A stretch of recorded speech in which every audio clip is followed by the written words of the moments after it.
In the center of Rome, beyond the cobblestone streets and sunlit piazzas, there stands a walled enclave unlike any other on earth, the Vatican City. From the outside, it glimmers with marble domes and golden mosaics, a living testament to faith and divine art. Pilgrims travel from every corner of the world to gaze upon the splendor of St. Peter's Basilica, the Sistine Chapel, and the sacred seat of the Pope. Yet beneath this breathtaking beauty lies something far older, far stranger, a silence that whispers through the marble floors. Because beneath the Vatican's radiant heart, there are chambers that no tourist will ever see, corridors lit only by the dim yellow of restricted lamps, and doors that have not opened for centuries. It is said that if you could walk beneath those stones, you would not just walk under a church, but over the bones of empires, forgotten gods, and forbidden knowledge buried for more than 1,000 years. The Vatican is often described as the most sacred place in Christianity, and yet it is also the most secretive. It is a city within a city, with its own sovereign laws, its own army, its own language of power. From these walls, popes have blessed kings and condemned heretics. Within its archives are letters from emperors, confessions of saints, and perhaps even records that could shake the foundation of modern belief. But these are not things the world is invited to see. Only a select few ever enter its most hidden vaults, and even they, according to rumor, do not see everything. There are whispers of sealed staircases beneath the apostolic palace, tunnels leading into the dark earth, and doors without keys. Some say those doors were sealed in the Middle Ages and that no one alive knows what lies behind them. Others claim they lead to chambers where artifacts from before the time of Christ are stored, relics too dangerous, too destabilizing to reveal. To understand the Vatican's mysteries, one must first understand its power. The Church did not simply inherit the heart of Rome. It conquered it, absorbed it, and reshaped it. Beneath this sacred marble lies an empire's bones, layers of temples, tombs, and altars stacked one upon another like chapters in an eternal story. Rome has never been just a city. It is a palimpsest, a manuscript rewritten again and again. And the Vatican is its last and most secret chapter. If the stones of St. Peter's could speak, they would tell of blood and devotion, of pagan chants turned into hymns, and of the slow transformation of myth into doctrine. Yet, what draws so many to the Vatican is not only its visible majesty, but the sense of something hidden, something just out of reach. Even within its great halls, the air feels thick with history, almost alive with a consciousness of its own. The corridors seem to know they are being walked by souls who come seeking revelation. The light that filters through the stained glass does not simply illuminate. It seems to veil, to conceal. There is beauty here, yes, but it is the kind of beauty that guards itself.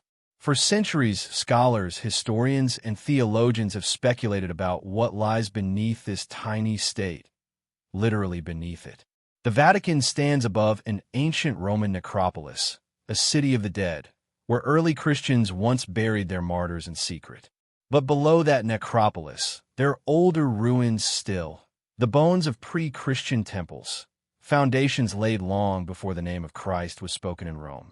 Some archaeologists believe that under certain sections of the Vatican lie remains of altars dedicated to Saturn or to Mithras, the god of light reborn from stone. These ancient cults worshipped renewal, death, and resurrection, themes the Church would later adopt, though under a new divine name. It is said that when the basilica was first built, strange relics were unearthed, statues with unfamiliar faces, tablets inscribed in forgotten languages, fragments of idols no one dared to display. Some were quietly reburied, some perhaps hidden within the labyrinth of archives that grew beneath the papal palace. Over centuries, popes came and went, empires rose and fell, but the Vatican remained, guarding its secrets as faithfully as its faith. What makes the Vatican's mysteries so compelling is not simply the presence of the unknown, but the deliberate silence surrounding it. Even in modern times, when satellite imaging and ground-penetrating radar could easily reveal what lies beneath, permissions for such explorations are denied. Official statements speak of preservation, of sanctity, of protecting holy ground. But others wonder, is it holiness they protect, or something that would challenge holiness itself? There have been occasional leaks, murmurs from those who claim to have seen the forbidden spaces. In the 1940s, excavations beneath St. Peter's revealed a sprawling necropolis filled with tombs, frescoes, and inscriptions. Yet not all findings were made public. Workers were dismissed, documents sealed. A handful of reports hinted at non-Christian iconography in certain chambers, symbols that were erased or covered. Officially, the matter was closed. Unofficially, curiosity burned brighter than ever. The Vatican, to the world, is the beating heart of spiritual truth. But to those who listen closer, it is also the keeper of something older, a heart that beats beneath the surface, deep within the earth. Perhaps the Church knows that to reveal everything it guards would unravel the delicate fabric of faith that has held for centuries. Perhaps it has become not only the guardian of souls, but the warden of knowledge humanity was not meant to possess all at once. Imagine the silence of those underground corridors, the cool air, the scent of stone and candle wax, the echo of your footsteps swallowed by history itself. Somewhere beyond the light, behind walls older than memory, could rest manuscripts that tell a different story of creation, relics that trace not to Jerusalem, but to Babylon or Sumer. Devices, perhaps, from civilizations erased by flood or fire, whose memory survived only in myth. The question is not whether the Vatican hides something, but whether humanity is ready to know what it is.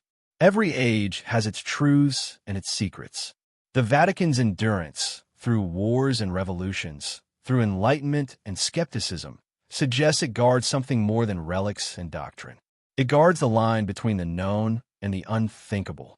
And so the story begins not with revelation, but with mystery, a silent city within the living city of Rome, where every brick, every shadow, every whisper of incense carries an echo of things long buried.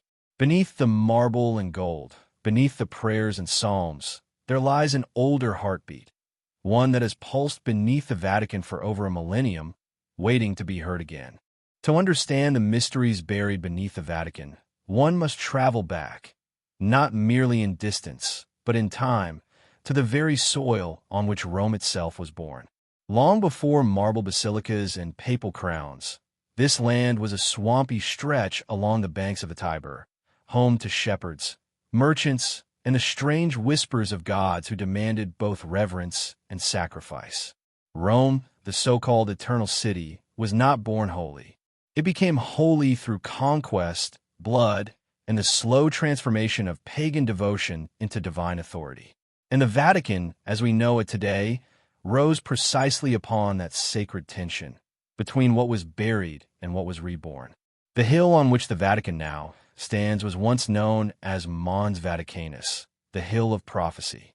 In the days of ancient Rome, it lay just outside the city walls, across the river, considered a liminal place, neither Rome nor wilderness. It was a place of augury and omen, where seers read the flight of birds to divine the will of the gods. The word Vaticanus itself may come from vates, meaning prophet or seer, the one who speaks for unseen powers. To the ancient Romans, this hill was a threshold between the mortal and the divine. Long before Peter was crucified, this ground was already sacred to older spirits.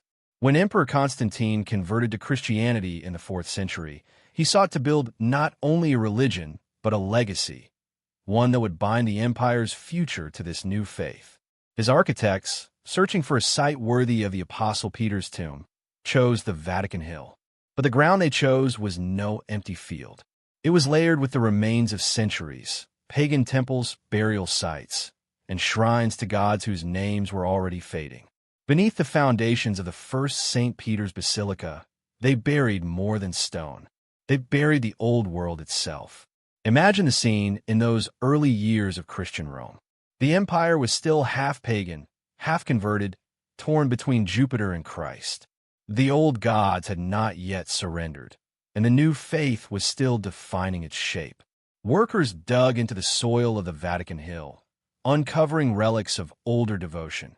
Marble altars, votive offerings, small idols of Saturn and Mithras, the remnants of forgotten cults. These fragments were cleared away, buried again beneath the rising walls of a new basilica. The church was building not only over them, but from them, using the stones of the old world to erect the new. The early Christians saw divine purpose in this layering. To them, the triumph of Christianity over paganism was preordained, the light conquering darkness, truth replacing myth. But time has a strange way of preserving what it buries. Archaeologists now know that many of the Vatican's earliest foundations were literally built on pagan sanctuaries. In the soil beneath the basilica, they found traces of a temple to Cybele, the Great Mother, shrines to Mithras, the god reborn from stone, and altars to Saturn, the devourer of time. It is as though the Church, in its effort to claim divine ground, unconsciously absorbed the powers of those who came before. This pattern, the new faith rising upon the ruins of the old, is not unique to Rome. It is a story written across the world. Temples built atop temples, churches standing on forgotten sanctuaries. Yet in the Vatican, this layering feels deliberate, almost ritualistic. It is as if the early architects understood that to claim the heart of the empire, one must also claim its spirit. Not destroy it, but transform it. In the centuries that followed, the city of Rome crumbled, rebuilt itself, and crumbled again. Empires collapsed, languages changed, but the Vatican endured. Through wars, invasions, and plagues, the Church remained the silent inheritor of Rome's immortality. The marble statues of the old gods were broken, but their faces lived on in the art of the saints. The basilicas that rose across the city bore the same symmetry, the same arches, the same geometric harmony that once framed the temples of Jupiter. Rome had not truly fallen. It had changed its gods. Some historians have argued that this transformation was not accidental. They suggest that early church leaders, particularly in the 4th and 5th centuries, deliberately aligned Christian rites with ancient festivals to ease the conversion of the masses. The Feast of Saturnalia became Christmas. The resurrection of Mithras became Easter. Even the imagery of halos, of divine radiance surrounding the heads of saints, echoes the iconography of the sun god Sol Invictus. In this light, the Vatican was not built against pagan Rome, but through it, a bridge between two worlds, each preserving fragments of the other. But there are darker whispers. Some claim that Constantine's choice of the Vatican Hill was not purely symbolic. Legends speak of an oracle that warned him, "Build your temple upon the hill of prophecy, where the bones of the old gods sleep, for there lies the power of eternity." According to this myth, Constantine's architects found strange relics in the soil. Idols that could not be destroyed, inscriptions that spoke of eternal flame beneath the earth. These relics, it is said, were not discarded, but hidden beneath the altar of the new basilica, sealed away to ensure the stability of the Christian empire. Whether truth or fable, the story hints at an ancient understanding. That power, once buried, does not die. It waits. Today, visitors to the Vatican walk upon the surface of this layered history, unaware that beneath their feet lies a vertical timeline of civilization. Pagan necropolis, imperial tombs, Christian crypts, and finally, the shining basilica that crowns it all. The ground itself is a living memory of transformation, a testimony to how belief reshapes reality. But some historians wonder, if the Church inherited the stones of the old gods, did it also inherit their secrets? Archaeologists who've studied the Vatican excavations often note something peculiar. There are gaps in the official records, areas of the substructure that remain unexplored or sealed. In some cases, construction teams reported reaching chambers filled with bones and votive tablets, then being ordered to stop. Officially, these interruptions are explained as preservation measures. Unofficially, They echo the same pattern that has defined the Vatican for centuries, the careful preservation of mystery. Perhaps that is what gives the Vatican its enduring aura.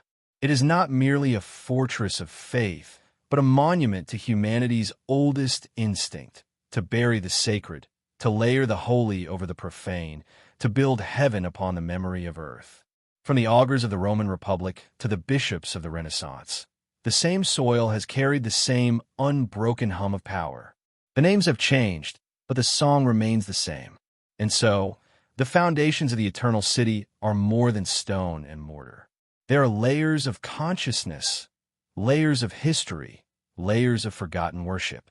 Each age buried its truth beneath the next, and the Vatican stands atop them all, the crown of a mountain built from centuries of hidden prayer. Beneath its polished floors lie the echoes of Rome's first prophecies, waiting still, whispering through the dust of time. Beneath the gleaming marble floors of St. Peter's Basilica, far below the golden light that spills from Michelangelo's dome, there lies a city of the dead, silent, ancient, and astonishingly well-preserved. It is not a myth or rumor. It exists, hidden in darkness, a labyrinth of narrow corridors and small chambers lined with tombs. The Vatican necropolis, known in Latin as the Scavi, is one of the most sacred yet restricted places on earth, a place where the origins of Christianity and the final remnants of pagan Rome meet beneath the same ceiling of stone. Few are ever permitted to enter. Fewer still truly understand what rests within.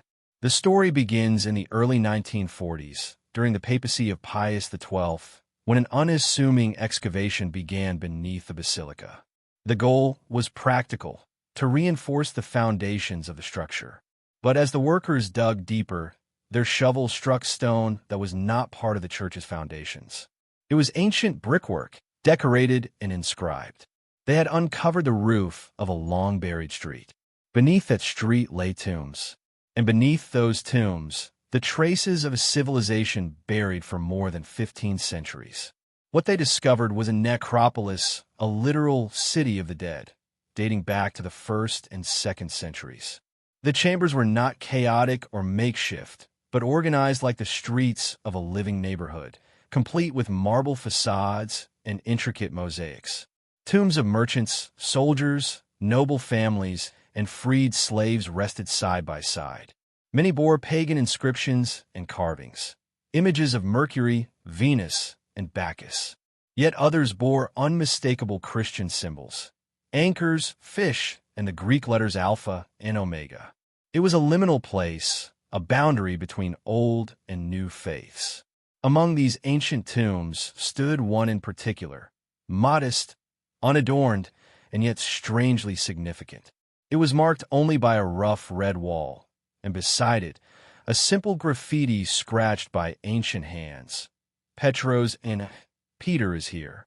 Could this be the resting place of the apostle himself, the first bishop of Rome, crucified upside down on Nero's orders? For centuries, the church had proclaimed that St. Peter's Basilica was built atop the apostle's tomb. But until that discovery, it was only tradition, not proof. The excavations continued in secret for years, conducted quietly even during the turmoil of World War II. Priests, archaeologists, and a handful of Vatican officials descended each night into the underworld beneath the basilica. They mapped chambers, translated inscriptions, cataloged artifacts. What they found was more complex than anyone expected. The red wall and the graffiti were indeed near an ancient burial site, but the bones discovered there did not all belong to one man. Some were of women, some of children, some mixed with animal remains, a chaotic jumble of centuries. The church kept its findings guarded, issuing cautious statements. Yet behind closed doors, debate raged. Were these truly the bones of St. Peter, or something older, something more mysterious? In 1953, Pope Pius XII made a remarkable announcement. The tomb of St. Peter had been found. Yet even then, many of the experts involved were not convinced. Some claimed that the true bones of Peter had been found later, reburied nearby in a marble niche marked with ancient Christian symbols. Others argued that the entire site had been rearranged and modified over centuries, obscuring any clear truth. The Vatican, characteristically, offered no detailed proof, only solemn affirmation. But whispers persisted among the workers and scholars who had seen the necropolis with their own eyes. Some spoke of inscriptions not consistent with early Christian burial rites. Others hinted that fragments of pagan altars were found mixed within the Christian tombs. One archaeologist, whose notes were later sealed, wrote cryptically that the foundations of the faith rest upon the graves of older gods. Whether metaphor or confession, his words have haunted the story ever since. What makes the necropolis so extraordinary is not only its physical preservation, but its symbolism. Beneath the world's greatest Christian church lies a place where Roman and Christian dead rest side by side, as though the two faiths never truly separated, only merged beneath the surface. The frescoes that adorn some tombs are filled with hybrid imagery: a shepherd carrying a lamb, a pagan motif that became the Good Shepherd of Christian iconography, vines and grape clusters representing both Bacchus's wine and Christ's blood. The overlap is so seamless that even scholars struggle to distinguish where one belief ends and the other begins. Standing within that narrow, subterranean corridor, surrounded by these tombs, one feels the air change, thick, still almost electric. The silence there is unlike any other silence in Rome. It is the silence of memory itself. A faint scent of damp stone and ancient dust fills the lungs. And in that silence, one might feel that time itself has folded, that the centuries above and below are not separate, but coexisting. What did the Vatican truly find down there? Officially, the necropolis is now open to a select few visitors each year by special permission. But the path is limited, the chambers closely guided. Many areas remain closed to the public, sealed by iron gates or locked doors, their interiors accessible only to authorized personnel. No maps of those restricted zones have ever been released. Some say they are simply unsafe or fragile. Others suggest that deeper levels exist, older burial chambers, catacombs that predate both Christianity and the Empire. The Church maintains that the Scavi is simply a sacred site of early Christian devotion, nothing more. But many who've studied its layers see in it a different truth: that the Basilica of St. Peter was not only built atop the Apostles' grave, but upon the ruins of forgotten temples and crypts. That the Vatican itself is a living monument to the world's oldest ritual, the burial of the past beneath the rising faith of the future. Imagine the irony: the greatest symbol of divine light rising above a city of shadows. Every prayer whispered above is echoed below by the stillness of the dead. And somewhere in that dark labyrinth, perhaps resting in a niche or beneath a slab of forgotten marble, lie the bones of a fisherman from Galilee, or something else entirely, something that predates him, something Rome was never meant to rediscover. For all its beauty and devotion, the Vatican has never ceased to be a keeper of graves, a guardian of layers. The necropolis is not merely a cemetery. It is the buried memory of transformation itself. Pagan to Christian, mortal to divine, earth to heaven. And it reminds us that faith, like Rome, does not erase the past. It builds upon it, brick by sacred brick, grave by grave, until the weight of history becomes the foundation of belief.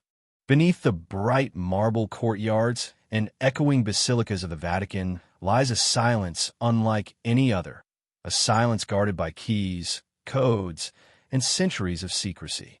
Deep within those fortified walls, in climate-controlled chambers where sunlight never reaches, rests what may be the most mysterious collection of documents in human history: the Vatican Apostolic Archive. To the world, it was long known by a name that sent a shiver down the spine: the Vatican Secret Archives. Though the Church insists the term secret merely meant private, that quiet correction has done little to dissolve the sense of awe and fear the phrase inspires. Because in those endless corridors of parchment and ink, many believe, lies the truth humanity was never meant to see. The archives stretch for more than 85 kilometers of shelving, an underground labyrinth of knowledge dating back over 1,000 years. They contain papal bulls and letters from kings, decrees from emperors, and confessions from heretics. There are correspondences from Michelangelo and Galileo, records of the Inquisition, treaties, excommunications, and forgotten maps drawn by explorers who may have seen lands lost to time. But it is what we are not allowed to see that gives the archive its darker fascination. Access to the Vatican archives is strictly limited. Only qualified scholars with special permission may enter, and even then, they can request to view only specific documents by name. No wandering through the stacks, no random discoveries, only controlled glimpses. Most of the collection is off-limits, sealed by order of the Church. The rules are not just bureaucratic, they are absolute. Behind certain iron doors lie chambers that no living soul has entered in generations. Their contents are known only to a handful of archivists sworn to eternal discretion. The Vatican insists there is nothing sensational hidden there, only history, preserved and organized. But the human imagination, when faced with silence, fills it with wonder. Conspiracy and curiosity intertwine. Some say the archives conceal manuscripts that could rewrite the story of Christianity. Early Gospels that contradict the New Testament, letters from Jesus' followers revealing human doubts, or records that trace the origins of the Church to more earthly powers than divine ones. Others whisper of documents concerning the lost years of Christ, those unaccounted decades between boyhood and ministry, and his alleged travels to lands far from Jerusalem. Then there are darker theories. Researchers have speculated that the archives might hold suppressed writings from the Gnostics, those mystics of the early centuries who believed divinity resided not in heaven, but within the human spirit. If such texts survived, they could challenge the Church's central claim of divine mediation. Some go further still, suggesting that the Vatican guards relics of ancient civilizations predating the flood, evidence of cultures erased from official history. There are even whispers of mechanical fragments, ancient devices brought back by Jesuit explorers and locked away because their existence defied explanation. The truth, perhaps, is both simpler and more profound. The archives are a mirror of human history, filled with brilliance, cruelty, and contradiction. They hold papal correspondence from the Crusades, records of witch trials, and petitions from rulers who sought divine sanction for conquest. They contain the confessions of tortured heretics, their words recorded in trembling ink. There are letters between popes and scientists, artists and rebels, some pleading for understanding, others begging for forgiveness. If the walls of those archives could speak, they would tell stories of power, both spiritual and political, of faith wielded as a weapon and preserved as a mystery. Among the most famous documents known to exist is the trial record of Galileo Galilei, accused of heresy for claiming the earth revolved around the sun. The official narrative says he recanted under pressure, but rumors persist that his private writings, kept under seal, reveal far more radical ideas about the nature of the cosmos. There are also letters exchanged between the Vatican and the Knights Templar before their annihilation, documents that could shed light on treasures and truths the Templars supposedly uncovered during the Crusades. Yet, those files remain unseen, locked away in the darkness beneath the Holy See. Every few decades, a whisper escapes the Vatican, a small selection of documents released to the public, a glimpse of what lies below. But for every revelation, 10 new questions arise. Why are certain papal records sealed for 1,000 years? Why were some archives moved into deeper vaults after World War II? And why, even today, are entire catalogs unlisted, their contents unrecorded? The Vatican's answer is always the same: for preservation, for sanctity, for history's sake. But what if what they preserve is not just paper, but power, the power of knowing? Imagine it. Somewhere beneath those centuries of shells lies a letter that could shift the balance of belief, a record that could change how humanity sees itself. A truth so vast it could either unite faith and science, or destroy both. Perhaps it is why the Church guards it so carefully. Perhaps they understand that truth, once freed, cannot be controlled. And so the archives endure, silent, cold, eternal. Within them, popes come and go, centuries rise and fall, yet the secrets remain untouched, as if protected by something older than faith itself. The Library of Forbidden Truths is not merely a repository of history. It is a vault of humanity's deepest questions: what we are, where we came from, and what we were never meant to remember. For centuries, stories have persisted that deep within the Vatican's hidden chambers rest relics of unimaginable power, objects that bridge the realms of myth and divinity, science and sorcery. These are not the gilded bones of saints displayed for veneration, but artifacts so potent, so controversial, that their mere existence could alter humanity's understanding of faith, technology, and history itself. The Church, it is said, became the world's greatest collector of sacred power, and its most ruthless warden. Throughout history, Christian emissaries, crusaders, and explorers scoured distant lands not only to spread the word, but to gather. From the deserts of Jerusalem to the icy catacombs of Europe, they hunted relics that shimmered with strange energy, the fragments of a divine plan, or perhaps remnants of an ancient civilization that had already mastered forces we barely comprehend. When the Crusaders sacked Constantinople in 1204, countless treasures disappeared. Some were melted down or sold. Others, according to whispered accounts, were carried back to Rome under papal orders, where they vanished into the Vatican's secret vaults. Among the most enduring legends is that of the Spear of Destiny, the lance said to have pierced the side of Christ during the crucifixion. Possession of the spear, the myth claims, grants its bearer victory in battle and dominion over empires. Over the centuries, it passed from Roman centurions to emperors to the hands of Napoleon and later, according to some accounts, to Adolf Hitler. When Allied forces recovered the artifact in 1945, it was swiftly transported out of Europe.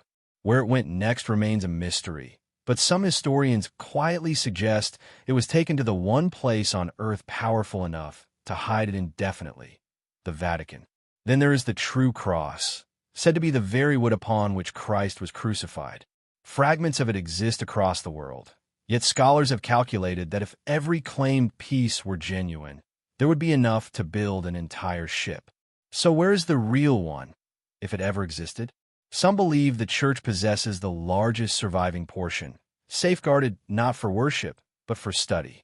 A few texts from the medieval archives even describe experiments, rituals performed to test the relic's vibrational purity, as though the cross carried an energy that could be measured.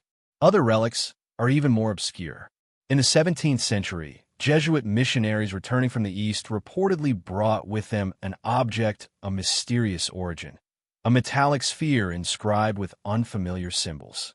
It was said to hum softly when touched, and those who handled it reported vivid dreams of cities made of light. The artifact was presented to the Vatican and promptly disappeared. No record of its existence remains, save for a passing reference in a private Jesuit letter from 1639, which mentions the orb that speaks to the soul.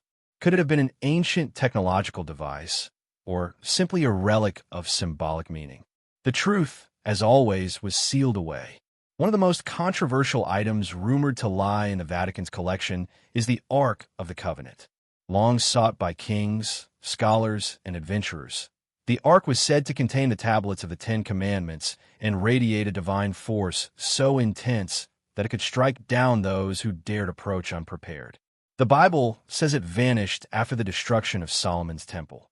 Yet Ethiopian legends claim it was carried to Africa, guarded by monks in a small chapel in Aksum. But in 1936, during Italy's invasion of Ethiopia, Mussolini's troops reportedly entered that chapel. Some claim they seized an ancient chest and delivered it directly to Rome. What became of it afterward has never been disclosed. The Church denies any involvement, but old records show that several Ethiopian priests were quietly brought to the Vatican in the years that followed and never returned home. If these relics truly exist beneath the Vatican, their purpose might go far beyond preservation.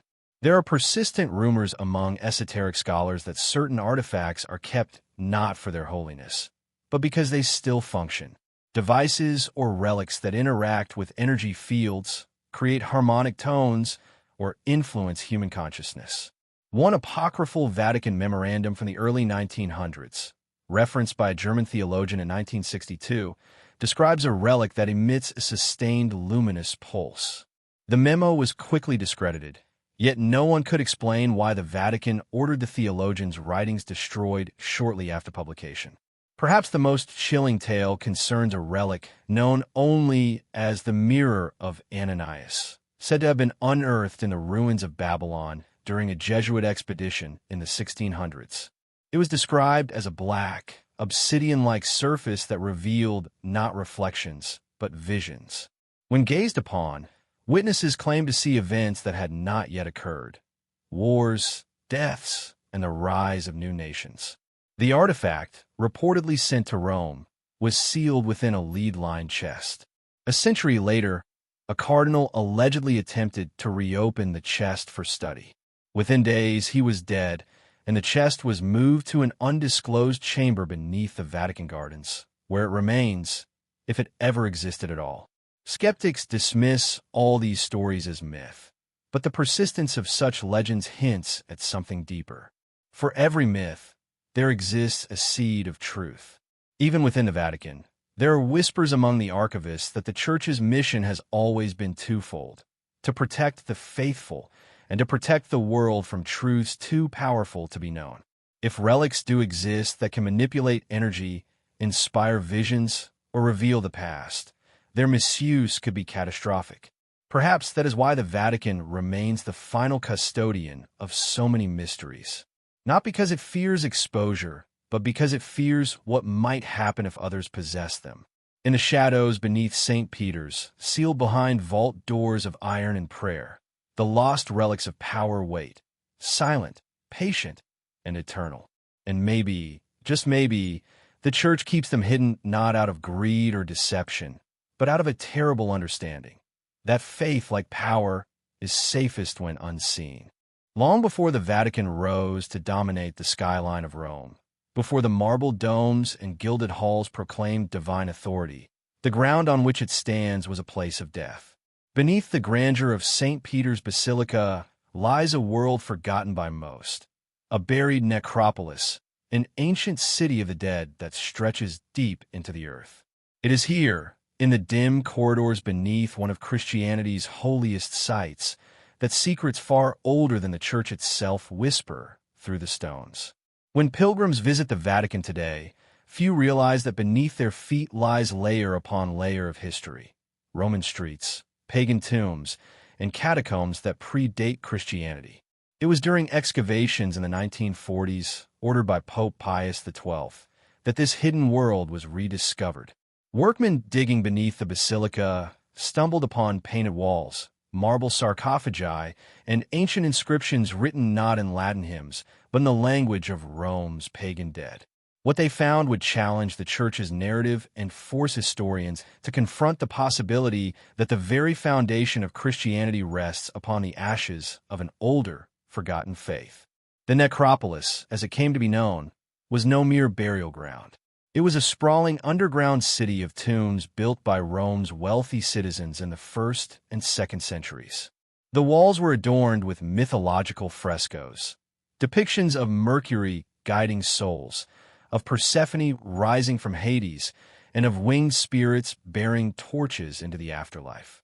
These images spoke of a belief system strikingly similar to later Christian symbolism: resurrection, divine judgment, and eternal life. Some scholars began to wonder, did Christianity borrow more from the mystery religions of ancient Rome than it cared to admit? But the greatest discovery lay at the heart of the necropolis: a modest tomb marked by red plastered walls and crude graffiti. Among the scrawled inscriptions were the words "Petros Ienai," Peter is here. The Church quickly declared this to be the resting place of St. Peter himself, the apostle upon whom Christ built his church. The claim was monumental, both spiritually and politically. For centuries, popes had asserted that the basilica stood atop Peter's grave, Now it seemed they had proof, but the story is not as clear-cut as it seems. Beneath the tomb, archaeologists found human bones, but not those of a fisherman from Galilee. The remains were of a man in his 60s, robust and European in ancestry, interred in a marble-lined niche centuries after Peter's death. Later, bones of another man were discovered hidden behind a wall in a secret cavity, bones that matched the physical description of Peter. Yet, even these were later reburied by papal order, and no independent examination was permitted. Why such secrecy, scholars asked, if the Church had truly found the bones of its first pope? Some researchers claim the Vatican was not protecting a relic, but a revelation, something buried alongside those bones that could rewrite the early history of Christianity. Whispers tell of scroll fragments sealed in small jars, their inscriptions too fragile to unroll. Others speak of strange symbols etched into the stone near the tomb, markings that predate Christian iconography. Could they have belonged to an older mystery cult, one that practiced rituals of rebirth long before the gospel was written? According to one theory, St. Peter's Basilica was deliberately constructed atop this ancient necropolis not simply to honor the apostle, but to claim sacred ground already revered by Rome's esoteric sections. Pagan temples once dotted the nearby slopes of the Vatican Hill, including one dedicated to Cybele, the Great Mother, whose rites celebrated death and resurrection through symbolic sacrifice. When Constantine built the first basilica in the 4th century, he did so over what was already a spiritual power center, where the energies of devotion, death, and rebirth intertwined. The deeper one goes beneath St. Peter's, the stranger the atmosphere becomes. Modern explorers speak of passages that twist into darkness, where the air grows thick and cold, and walls glisten with ancient moisture. The silence there feels alive, as though the stones themselves remember every prayer, every burial, every secret vow made in their presence. Some Vatican guides claim there are sealed chambers even deeper, rooms discovered during the excavations but immediately walled off on papal orders. Their contents remain unknown. Why seal them? Officially, to preserve history. But unofficially, rumors abound. Some say the chambers contained artifacts that did not fit Christian history. Idols, ritual tools, or tablets written in languages older than Latin. Others insist the Church discovered a burial chamber belonging not to a saint, but to someone or something predating recorded Rome. In hushed tones, archivists speak of the Black Vault, a name that has never appeared in any official record, where forbidden relics from the necropolis were moved before the tunnels were sealed forever. For the Vatican, these catacombs are both holy and dangerous, a reminder that beneath its sacred halls lie the remains of an age when gods died and were reborn long before Christ walked the earth. To acknowledge that continuity too openly would blur the lines between divine revelation and human invention. And so the necropolis is curated carefully, presented to pilgrims as proof of faith, while its deeper mysteries remain locked away. Today, only a small portion of the underground city is open to guided tours, and even then, photography is restricted and paths are closely monitored. Visitors often describe a strange sensation while standing near Peter's alleged tomb, a heaviness, as though the weight of centuries presses down upon the soul. Whether it is reverence or fear, no one could say. But one thing is certain.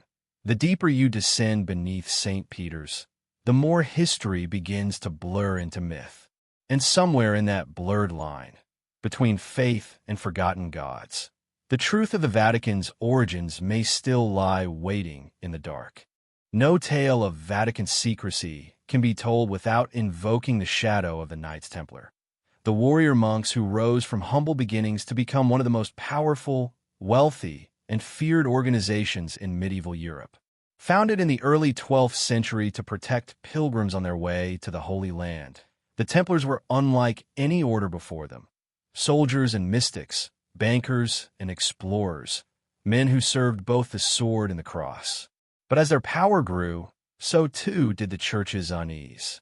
And when the Templars fell, they fell hard, not merely as victims of greed or politics, but as keepers of secrets the Vatican could not afford to let live.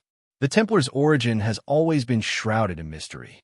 Officially, they were formed around 1119 by 9 knights led by Hugues de Payens. Their headquarters? None other than the Temple Mount in Jerusalem, the very site where the ancient Temple of Solomon once stood. The Crusaders claimed it as sacred Christian territory, but to the Templars it was something far older, far more potent. Beneath those ruins they dug. Historical records show years of excavation carried out under papal blessing, though the Church never revealed what they sought. When the knights finally emerged, they carried neither gold nor relics. Yet within a decade, their order had become impossibly wealthy and influential. What did they find beneath the temple? Some chroniclers whisper of sacred scrolls, blueprints of Solomon's lost wisdom, maps of hidden energies, or the fabled Ark of the Covenant itself. Others speak of a fragment of divine knowledge, something that could bridge heaven and earth. Whatever it was, it transformed the Templars from mere crusaders into something else entirely. An order with access to truths that challenged the Church's monopoly on salvation. Their rise was meteoric. Popes granted them immunity from taxes and laws, making them answerable only to the Holy See. They built fortresses across Europe, amassed vast lands, and established one of the world's first international banking systems. Kings borrowed from them, nobles owed them, and commoners revered them. Yet, as their influence spread, rumors began to darken their reputation. Whispers of heresy, of secret rites, of worshipping a mysterious entity known only as Baphomet. The Church began to question whether the Templars still served God or something else. By the early 1300s, Pope Clement V, under pressure from King Philip IV of France, moved against them. On a fateful Friday, October 13th, 1307, Templars across France were arrested, tortured, and forced to confess to unspeakable crimes: idolatry, blasphemy, occult rituals. Their Grand Master, Jacques de Molay, was burned at the stake in 1314. Yet before his death, de Molay cursed both the king and the pope, declaring that they would meet him before God within a year. And according to legend, they did. Both died under mysterious circumstances. What is often forgotten, however, is what happened between those arrests. In the days leading up to the Purge, a fleet of Templar ships vanished from the French port of La Rochelle. The records of their cargo were destroyed, their destination unknown. Some say they fled to Scotland, others to the New World. But a lesser-known theory suggests a different route, south, toward Rome. Several Vatican letters from that era, now partially declassified, speak of strangers bearing symbols of the cross, arriving in secret under papal protection. Could the Vatican have sheltered surviving Templars, or perhaps the relics they carried? Within the Vatican archives are rumored to be documents titled De Ritus Antiquis Ordinis, on the ancient rites of the order, describing the Templars' initiation ceremonies.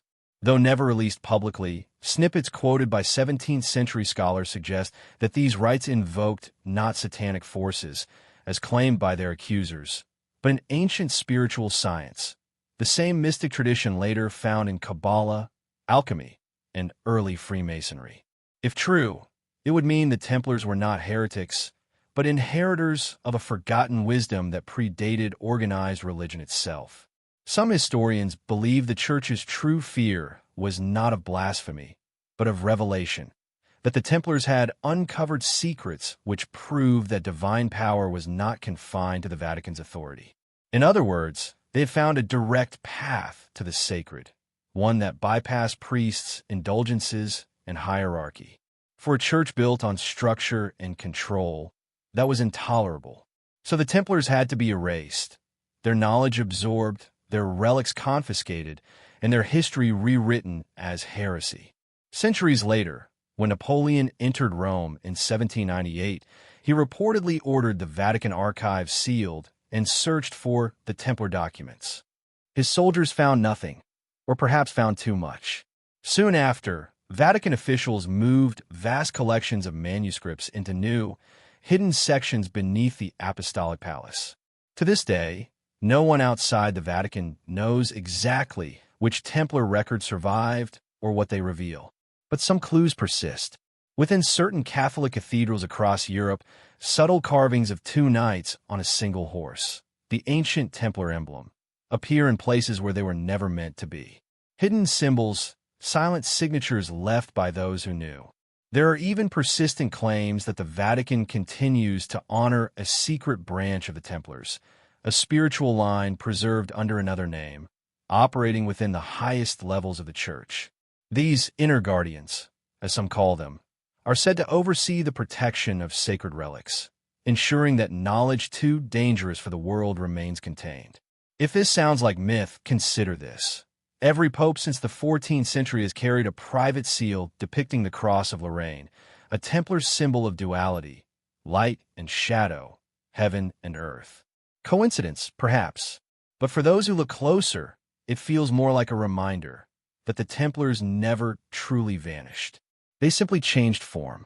And so, beneath the marble calm of the Vatican, the echo of their footsteps remains.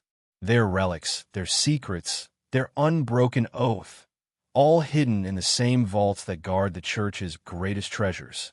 The Templar story is not just one of betrayal and martyrdom.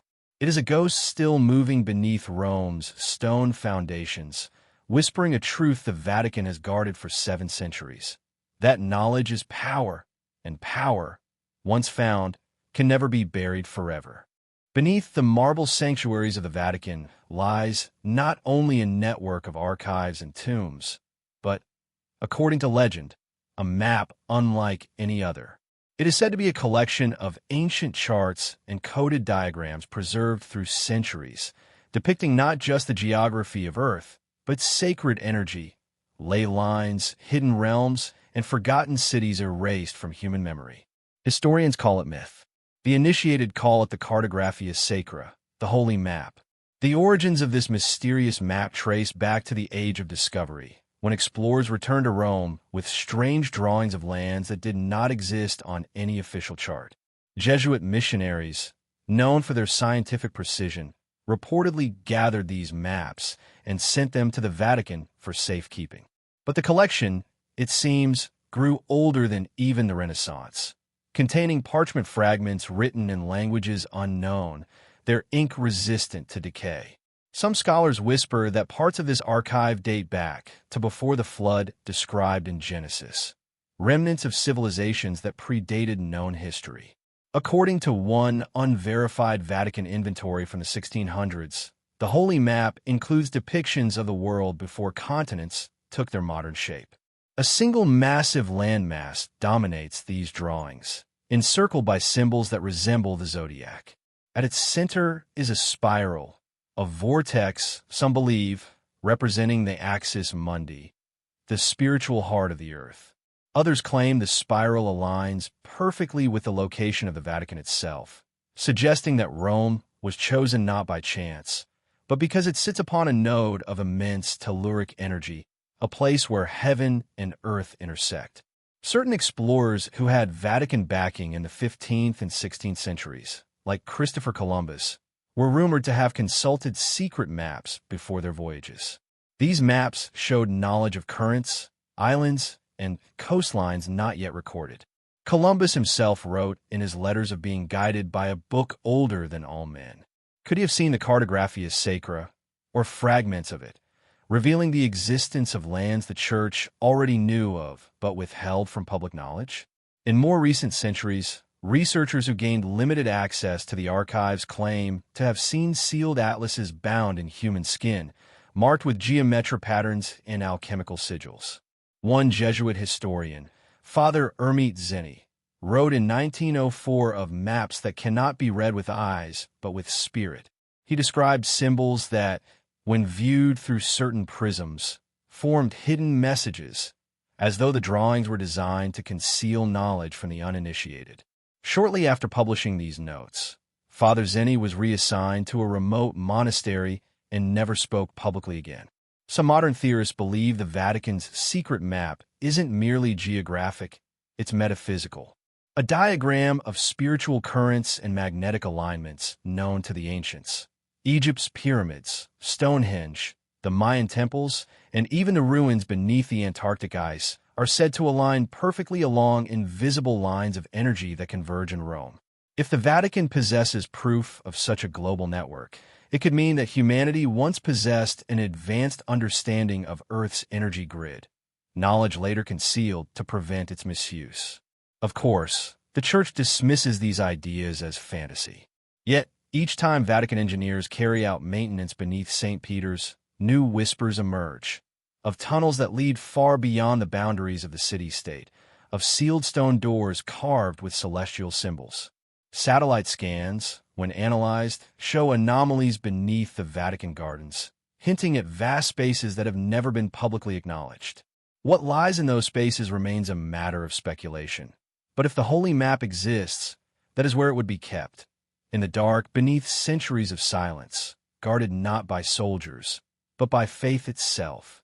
The Cartographia Sacra may never be revealed, but its legend endures because it speaks to a deeper truth, that beneath every empire, every religion, lies a map not of territory, but of power, a chart of what must be known and what must never be seen. Deep beneath the marble floors of the Vatican, far below the public archives that tourists and scholars occasionally glimpse, lies a realm that few living souls have entered, a vault said to contain the world's most forbidden manuscripts. These are not simply old books or fragile scrolls. They're documents that could, if revealed, alter the very foundations of human history, religion, and science. It is called many names, the Secretum, the Black Archive, or simply the Vault. But among those who whisper of it, one truth remains constant. What is hidden there is not meant for the eyes of ordinary men. The origins of this vault trace back to the 4th century, when Emperor Constantine officially aligned the Church with imperial power. The early popes inherited vast collections of pagan, Gnostic, and mystical writings confiscated from temples across the empire. Many of these texts contradicted or reinterpreted biblical truths. They spoke of multiple creations, of gods that walked as men, of an ancient knowledge predating Eden itself. The Church, faced with this dangerous material, made a choice: preserve them, but bury them. What could not be destroyed was instead entombed, hidden behind walls of secrecy and sanctity. Centuries later, as the Renaissance dawned, the vault's contents grew. The Church's agents, scholars, monks, explorers, scoured the known world for lost manuscripts. They retrieved scrolls from burned Alexandrian libraries, tablets from Babylon, alchemical treatises from Moorish Spain, and codices from the Far East. The Church justified it as preservation. Critics called it confiscation. But all of it, every banned gospel, every heretical idea, every whisper of a forgotten civilization, was sent to one place: the Vatican. One of the most intriguing and disturbing manuscripts rumored to exist in the vault is the Book of Enoch, complete version. While fragments of Enoch are known to scholars, the Vatican is said to possess the unedited version, one that describes in staggering detail the descent of the Watchers, the angels who taught humanity forbidden knowledge before the flood. It allegedly reveals how these beings altered the genetic nature of man, leading to the rise of hybrid creatures, giants, demigods, and monsters of myth. If such a text were made public, it could reframe ancient myth as literal history and depict the fallen not as metaphors of sin, but as historical actors who once ruled Earth. Another forbidden work is said to be the Chronicles of Lucifer, an apocryphal manuscript written in the 13th century by a renegade monk named Amandus of Tours. According to legend, Amandus claimed to receive visions in which he conversed with an entity calling itself the light before light. The manuscript, if genuine, contains an alternate account of the creation story, where Lucifer is not a villain, but the first bearer of divine consciousness, punished not for rebellion, but for awakening mankind too soon. Copies of this text were burned on papal orders, but one was said to have been locked within the vault for study. Then there are the Sibylline fragments, prophetic scrolls said to predate Rome itself. These writings allegedly foretell not only the rise and fall of empires, but also a final age of shadows, when truth would be drowned beneath the weight of its own denial. According to Vatican lore, one fragment describes a temple of stone that sits upon the bones of a god, believed by some to refer to St. Peter's Basilica itself. If the Vatican indeed houses these prophetic scrolls, it would mean that even Rome's founding was influenced by ancient foreknowledge, a script humanity has been unconsciously acting out for millennia. Several modern researchers, including Jesuit historians and exorcists, have hinted at the vault's existence in coded ways. In the 1960s, Father Malachi Martin, a Vatican insider turned whistleblower, spoke of a repository of ancient despair beneath the Apostolic Palace, containing knowledge so dark that even cardinals feared to read it. He described one text, handwritten in Aramaic, that detailed a pre-Adamic race, beings of immense intellect who once ruled Earth before a cataclysm wiped them away. Humanity, according to this text, was not the first species created in God's image, but the second. Access to the vault is said to require not only the highest clearance, but spiritual readiness. Legends persist of priests who entered and emerged changed, broken, silent, or consumed by obsession. A 19th-century archivist, Monsignor Vico Bertram, vanished after being granted access to study a newly unearthed Sumerian tablet describing the gates beneath the city of the gods. His disappearance was recorded as retirement due to illness, but his belongings were never found, and his name quietly erased from church records. The Vatican officially denies the existence of any such hidden chamber. It claims that its archives, though vast, contain only documents of administrative and historical value, not forbidden gospels or occult treatises. Yet the secrecy remains absolute. Requests to view certain cataloged items are often rejected without explanation. Scholars describe being escorted through long, narrow corridors lined with steel doors, each marked with numerical codes but no names. One corridor, sealed behind triple locks, bears a Latin inscription, non licet videre, it is not permitted to see. What could be so dangerous about mere paper and ink? Perhaps the answer lies in what these manuscripts might reveal about humanity's true origins. If the book of Genesis is but one version of creation, if the divine and the earthly once intertwined more visibly, then the entire structure of faith, authority, and even human identity would collapse. The Church, long the guardian of sacred narrative, may have chosen secrecy not out of malice, but necessity, to protect mankind from truths too destabilizing to bear. Still, for every locked vault, there are rumors of copies smuggled out, whispers of pages seen by candlelight, fragments of forbidden text appearing in obscure private collections. Whether real or imagined, the legend of the Vault of Forbidden Manuscripts persists because it represents a timeless tension between revelation and silence, between knowledge and control. And perhaps that is the greatest secret of all, not the words within those manuscripts, but the choice to hide them. Because in the end, power is not in the knowing, it is in deciding who gets to know. At the heart of Vatican City, beneath the soaring dome of St. Peter's Basilica, that architectural marvel of faith and empire, lies a realm few living souls have ever seen. While millions of pilgrims kneel above, praying before the marble altars and golden mosaics, directly beneath their feet sprawls a labyrinth of ancient burial chambers, forgotten tunnels, and sealed crypts. It is here, according to whispers that echo across centuries, that a hidden tomb lies buried, a place that may hold the greatest secret of the Church, and perhaps of human history itself. Officially, the site beneath St. Peter's is known as the Vatican Necropolis or Scavi. Excavations in the 1940s revealed a Roman graveyard filled with pagan tombs, sarcophagi, and frescoes dating back to the 1st century. The discovery confirmed that this ground was once a sacred burial site long before Christianity took hold, an intersection between the old gods and the new. The Church teaches that the Apostle Peter himself was buried here after his crucifixion, and that the basilica's great dome stands directly above his bones. But others believe there is more, far more, hidden in the shadow of that claim. During the early excavations ordered by Pope Pius XII, workers unearthed a series of chambers deeper than expected. These rooms, lined with black stone and sealed behind centuries of construction, contained strange inscriptions, symbols that were neither Latin nor Greek. The team was instructed to halt immediately, and official reports made no mention of these anomalies. Yet some private notes from archaeologists involved speak of an inner tomb located beyond a wall marked with an ancient Christian monogram, but one that had been deliberately inverted, as if to signify a hidden truth turned upside down.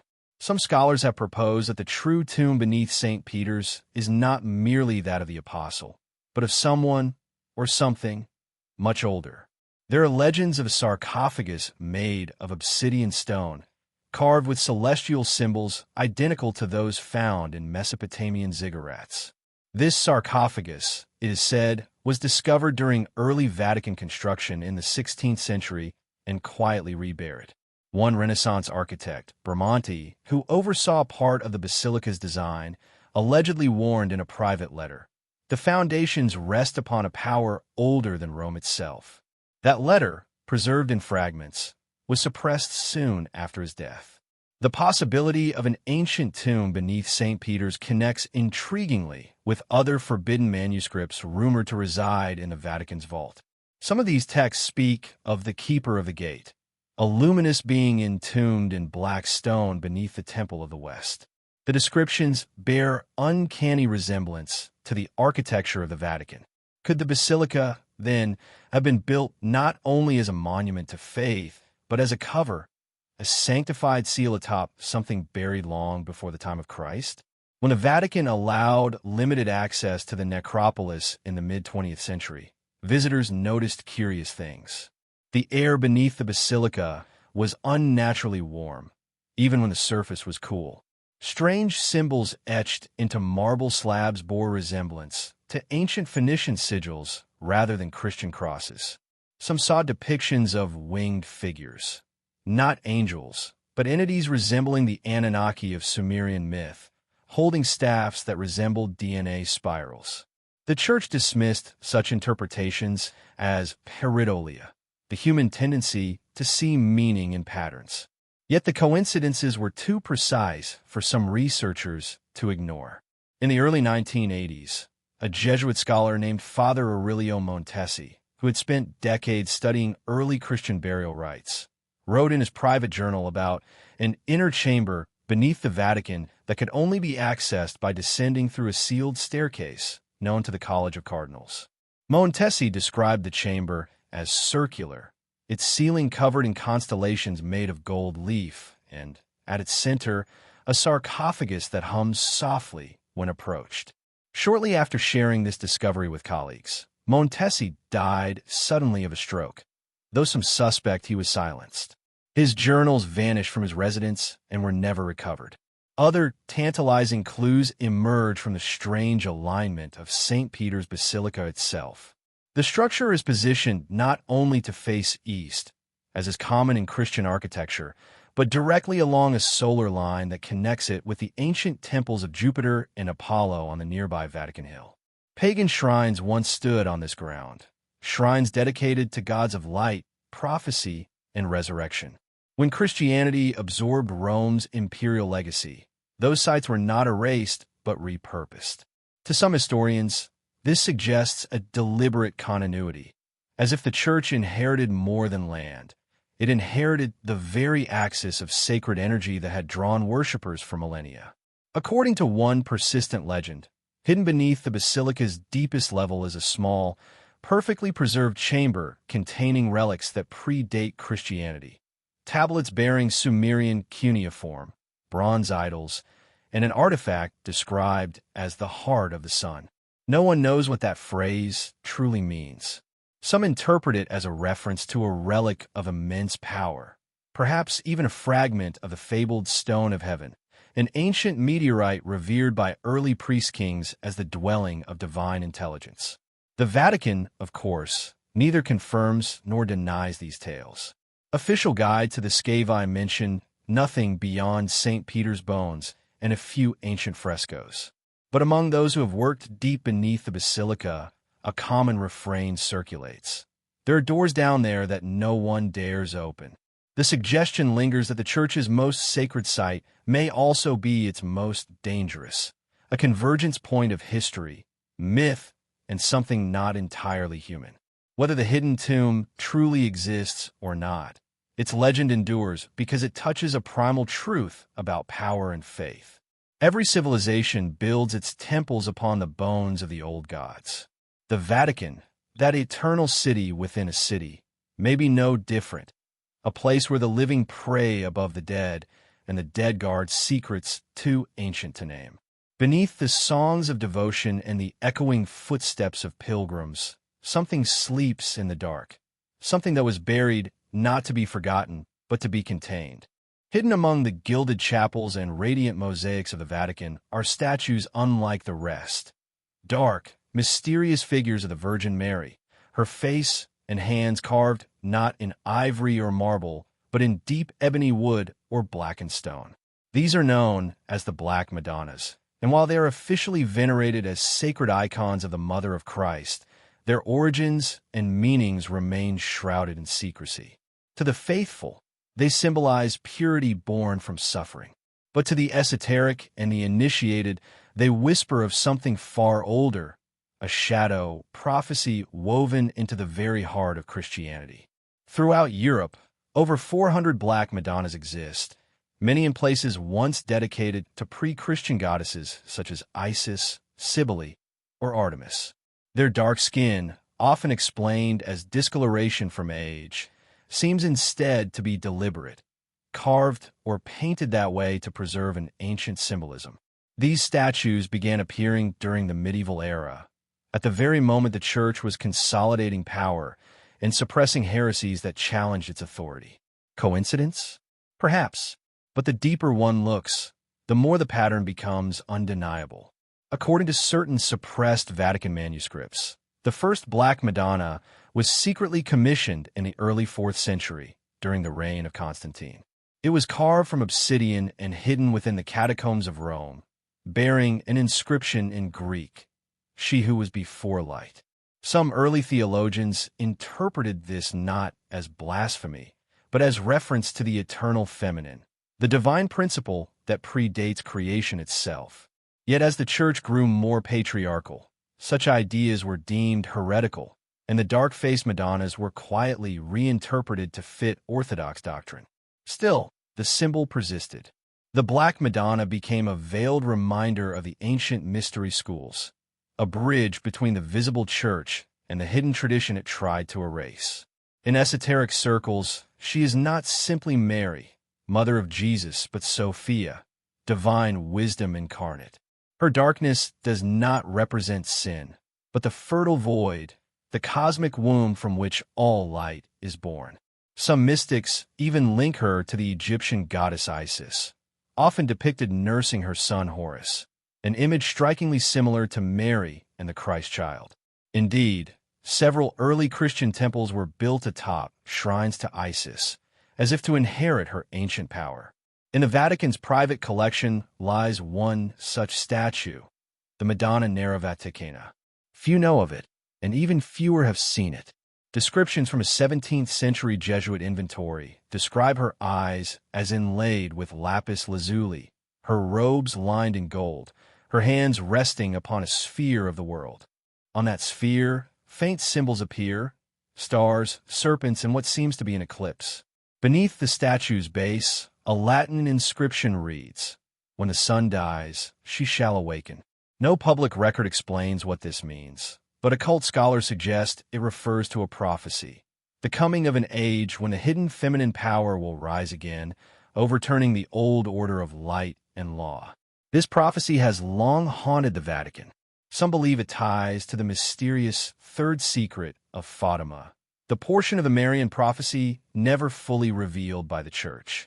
While the official message speaks of repentance and divine punishment, many suspect the unreleased section foretells a spiritual inversion, the collapse of the current Church and the rise of a new understanding of divinity, one that reunites masculine and feminine aspects of the divine. In art and ritual, the Black Madonna thus stands as a paradox, both revered and feared. She embodies compassion but also judgment, the nurturing mother and the destroyer of illusions. For those within secret orders, she symbolizes the alchemical nigredo, the dark night of the soul through which transformation is achieved. It is said that during certain Vatican ceremonies, held behind closed doors, prayers are offered not only to the radiant Virgin, but also to her shadow counterpart, acknowledging that both light and darkness are divine. Even today, pilgrims who visit Black Madonna shrines report strange experiences, visions, healings, dreams filled with symbols of rebirth and catastrophe. It is as if these statues are alive, resonating with an ancient power that the Church can bless but never truly contain. The Black Madonna's gaze, serene yet unfathomable, reminds us that beneath the splendor of the Vatican lies a deeper current, one that speaks not of hierarchy or control, but of mystery, transformation, and balance. And perhaps, when the time comes, it will be her, the Mother of Shadows, who reveals what the Vatican has hidden for more than a millennium. Few realize that behind the walls of the world's most powerful religious institution stands one of the oldest and most advanced astronomical observatories on Earth. The Vatican, a city devoted to the worship of the divine, has also been quietly studying the stars for centuries. It might seem paradoxical. Why would a church rooted in faith, not science, invest in mapping the heavens? But the deeper one looks, the clearer it becomes that the Vatican's astronomers have never merely searched for celestial knowledge. They have sought something far older and far more unsettling, the hidden link between heaven and earth, between God and the forgotten gods. The Vatican Observatory, officially established in the late 16th century by Pope Gregory XIII, is said to continue a secret tradition that began long before its public founding. Historical records hint that as early as the 9th century, monastic scholars were charting the movements of stars from towers within the Papal States, their findings stored in manuscripts known as the Liber Celestis, the Heavenly Book. These early astronomers were not merely curious about the skies. They were searching for patterns, celestial alignments that might explain divine intervention, prophecy, and the cycles of history itself. Within the Church's archives exist reports of forbidden observations, celestial events that could not be explained by known science. In 1453, a monk named Brother Darius witnessed 3 suns rising over Rome, which he described as a sign of the 3 thrones returning. The account was suppressed as superstition, but centuries later, the Vatican's astronomers would record similar solar anomalies during the 1938 Aurora Borealis that preceded World War II, an event Sister Lucia of Fatima claimed was the sign of divine wrath. To the faithful, it was a miracle. To the astronomers, it was a message. Over the centuries, the Vatican employed some of the finest scientific minds of Europe, yet their work was often cloaked in secrecy. The Jesuit order, in particular, became known as the Soldiers of the Stars. Their dual training in theology and mathematics allowed them to navigate both heaven and scripture. Many of them, such as Father Athanasius Kircher, were not just astronomers but alchemists and mystics. Kircher's private writings, preserved only in fragments, describe the stars not as distant suns but as living spirits of fire, each a messenger of divine order. The 19th century saw the Vatican Observatory relocated to the papal palace of Castel Gandolfo, perched above the serene Alban Hills. There, away from public scrutiny, the Church installed telescopes so advanced that even state observatories envied their precision. Officially, the Vatican's goal was to prove that faith and science could coexist. But unofficially, researchers whispered of another mission, to monitor a specific region of the sky, the constellation of Orion. Orion, long associated with ancient gods and resurrection myths, appears repeatedly in ancient architecture, from Egypt's pyramids to Mexico's temples. Several Vatican astronomers, studying these alignments, began to suspect that ancient civilizations possessed knowledge of cosmic cycles lost to modern science. Some even suggested that Earth's history of cataclysms, floods, plagues, wars, corresponded to recurring astronomical configurations. These ideas never reached the public, but internal letters between Jesuit astronomers reference the return of the belt, a predicted celestial alignment said to mark the reawakening of an ancient intelligence. In the 1990s, the Vatican made a surprising move, establishing the Vatican Advanced Technology Telescope, VTT, in Arizona. Officially, it was to improve astronomical research in a clearer atmosphere. But conspiracy researchers note the location's proximity to the Mount Graham International Observatory, a site sacred to Native American tribes who believe it to be a portal between worlds. According to Hopi legend, the mountain is guarded by sky beings who travel between dimensions. The Vatican's decision to build there, despite fierce indigenous opposition, has fueled speculation that the Church was following an ancient celestial map rather than modern astronomy. Adding to the mystery, one of the telescopes near Mount Graham is managed by the Jesuit order in collaboration with other institutions, and it bears a controversial name.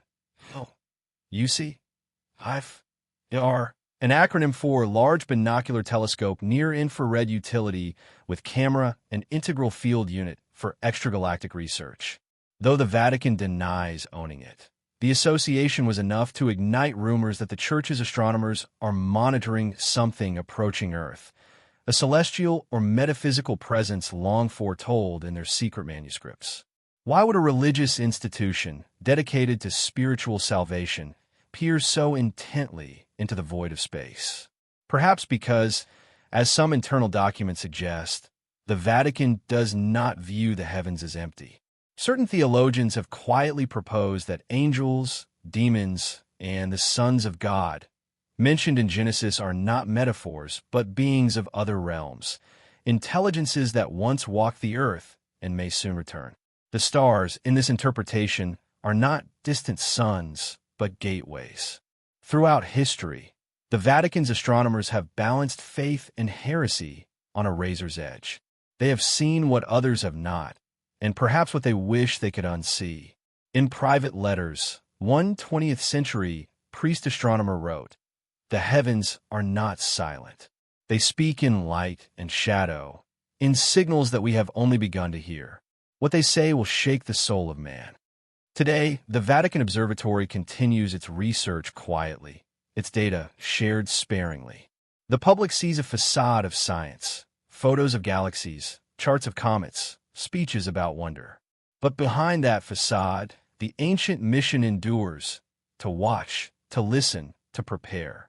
Because perhaps, somewhere among the stars they study, lies the memory of what humanity once was, and what it is destined to meet again.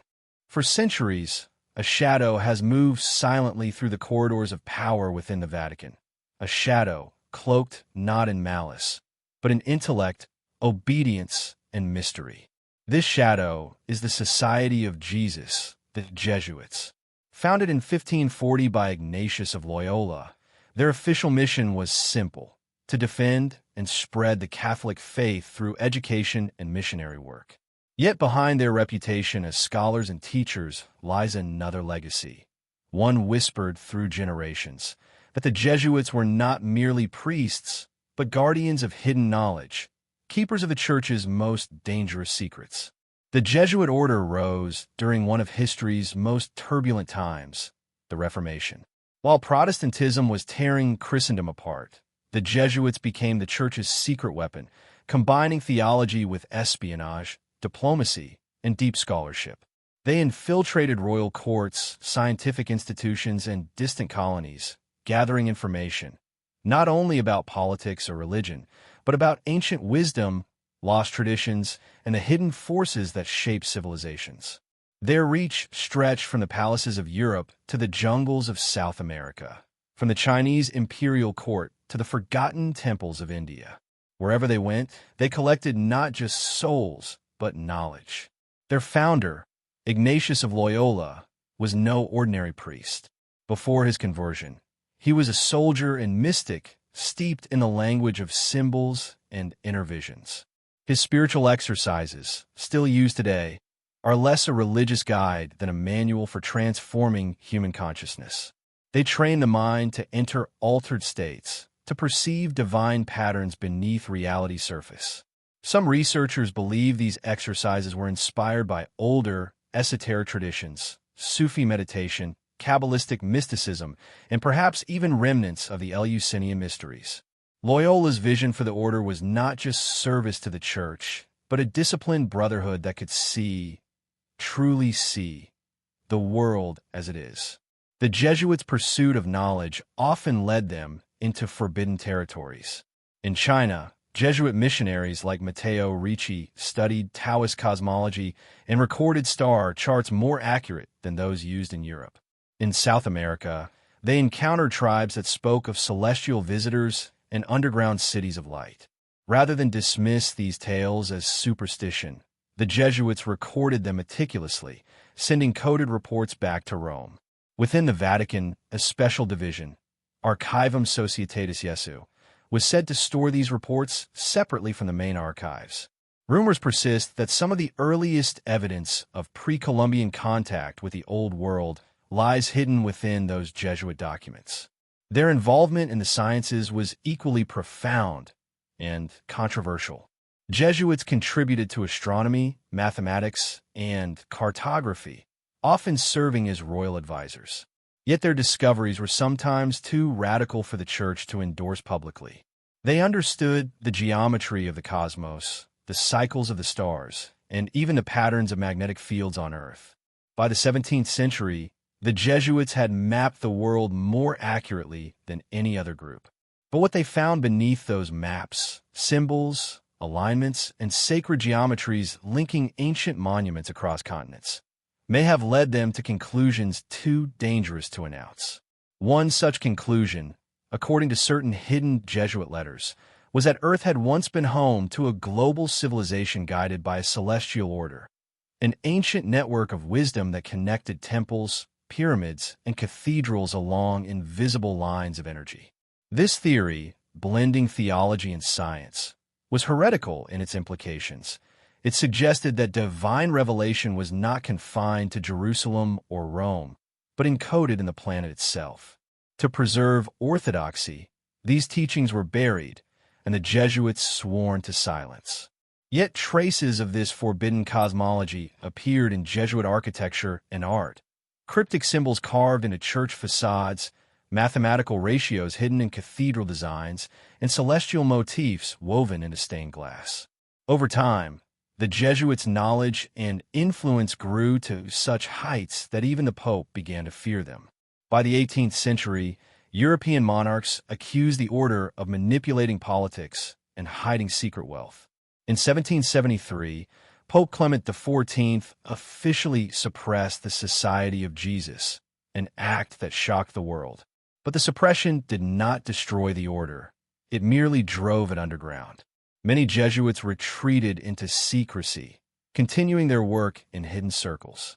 Some fled to Russia and the Americas, taking with them manuscripts, relics, and coded texts, fragments of what became known among insiders as the Jesuit Code. The Jesuit Code was not a cipher or document, but a philosophy, the belief that knowledge is sacred power and that humanity can only ascend through disciplined illumination. This code allegedly includes teachings on the nature of reality, the structure of the soul, and the hidden mechanics of divine creation, materials so esoteric that even popes were deemed unready to receive it. A handful of initiated Jesuits, bound by oath, were said to serve as the order's custodes veritatis, the keepers of truth, entrusted to protect this ancient wisdom until a future age when humanity could understand it. When the order was restored in 1814, the Jesuits returned to public life with renewed influence. Yet their secrecy deepened. They began managing some of the Church's most sensitive departments: education, intelligence, and theology. They also became curators of the Vatican Observatory, maintaining their old connection to the stars. Some even suggest that the Jesuits, through this observatory, continued a centuries-old mission, tracking celestial signs tied to prophecy, particularly those involving the Black Sun, a symbol found in their secret insignia and in mystical traditions across the world. In the 20th century, the Jesuits' role in shaping church doctrine took on a new, quieter form. Many served as advisors to the Second Vatican Council, subtly guiding the modernization of the Church's teachings. Others entered politics and science, bridging the sacred and the secular. But according to those who study Vatican history's hidden layers, the Jesuits' true function has never changed. They remain the guardians of the archives, of the relics, and of the truths that must stay buried until the appointed time. Critics call them the Church's hidden hand. Believers call them the light behind the veil. Whichever name one chooses, the Jesuits have ensured that the Vatican's secrets endure, preserved, protected, and perpetually just beyond reach. Their vow of obedience to the Pope may be absolute, but their allegiance to knowledge, the forbidden kind, the divine kind, runs even deeper. And perhaps that is the greatest paradox of all, that the most loyal servants of the Church may also be the keepers of the very truths the Church cannot speak. Beneath the cassocks and vows, behind centuries of scholarship and silence, the Jesuits continue their eternal mission, watching, recording, waiting. For what? No one knows. But if the legends are true, they await not the return of Christ, but the return of the light before light. Beneath the soaring grandeur of St. Peter's Basilica lies a world few have ever seen, a labyrinth of stone corridors, sealed chambers, and forbidden vaults. It is here, under the weight of centuries, that the Vatican hides its most sacred and most dangerous possessions. To most pilgrims, the Basilica is the holiest site in Christendom, built upon the tomb of St. Peter himself.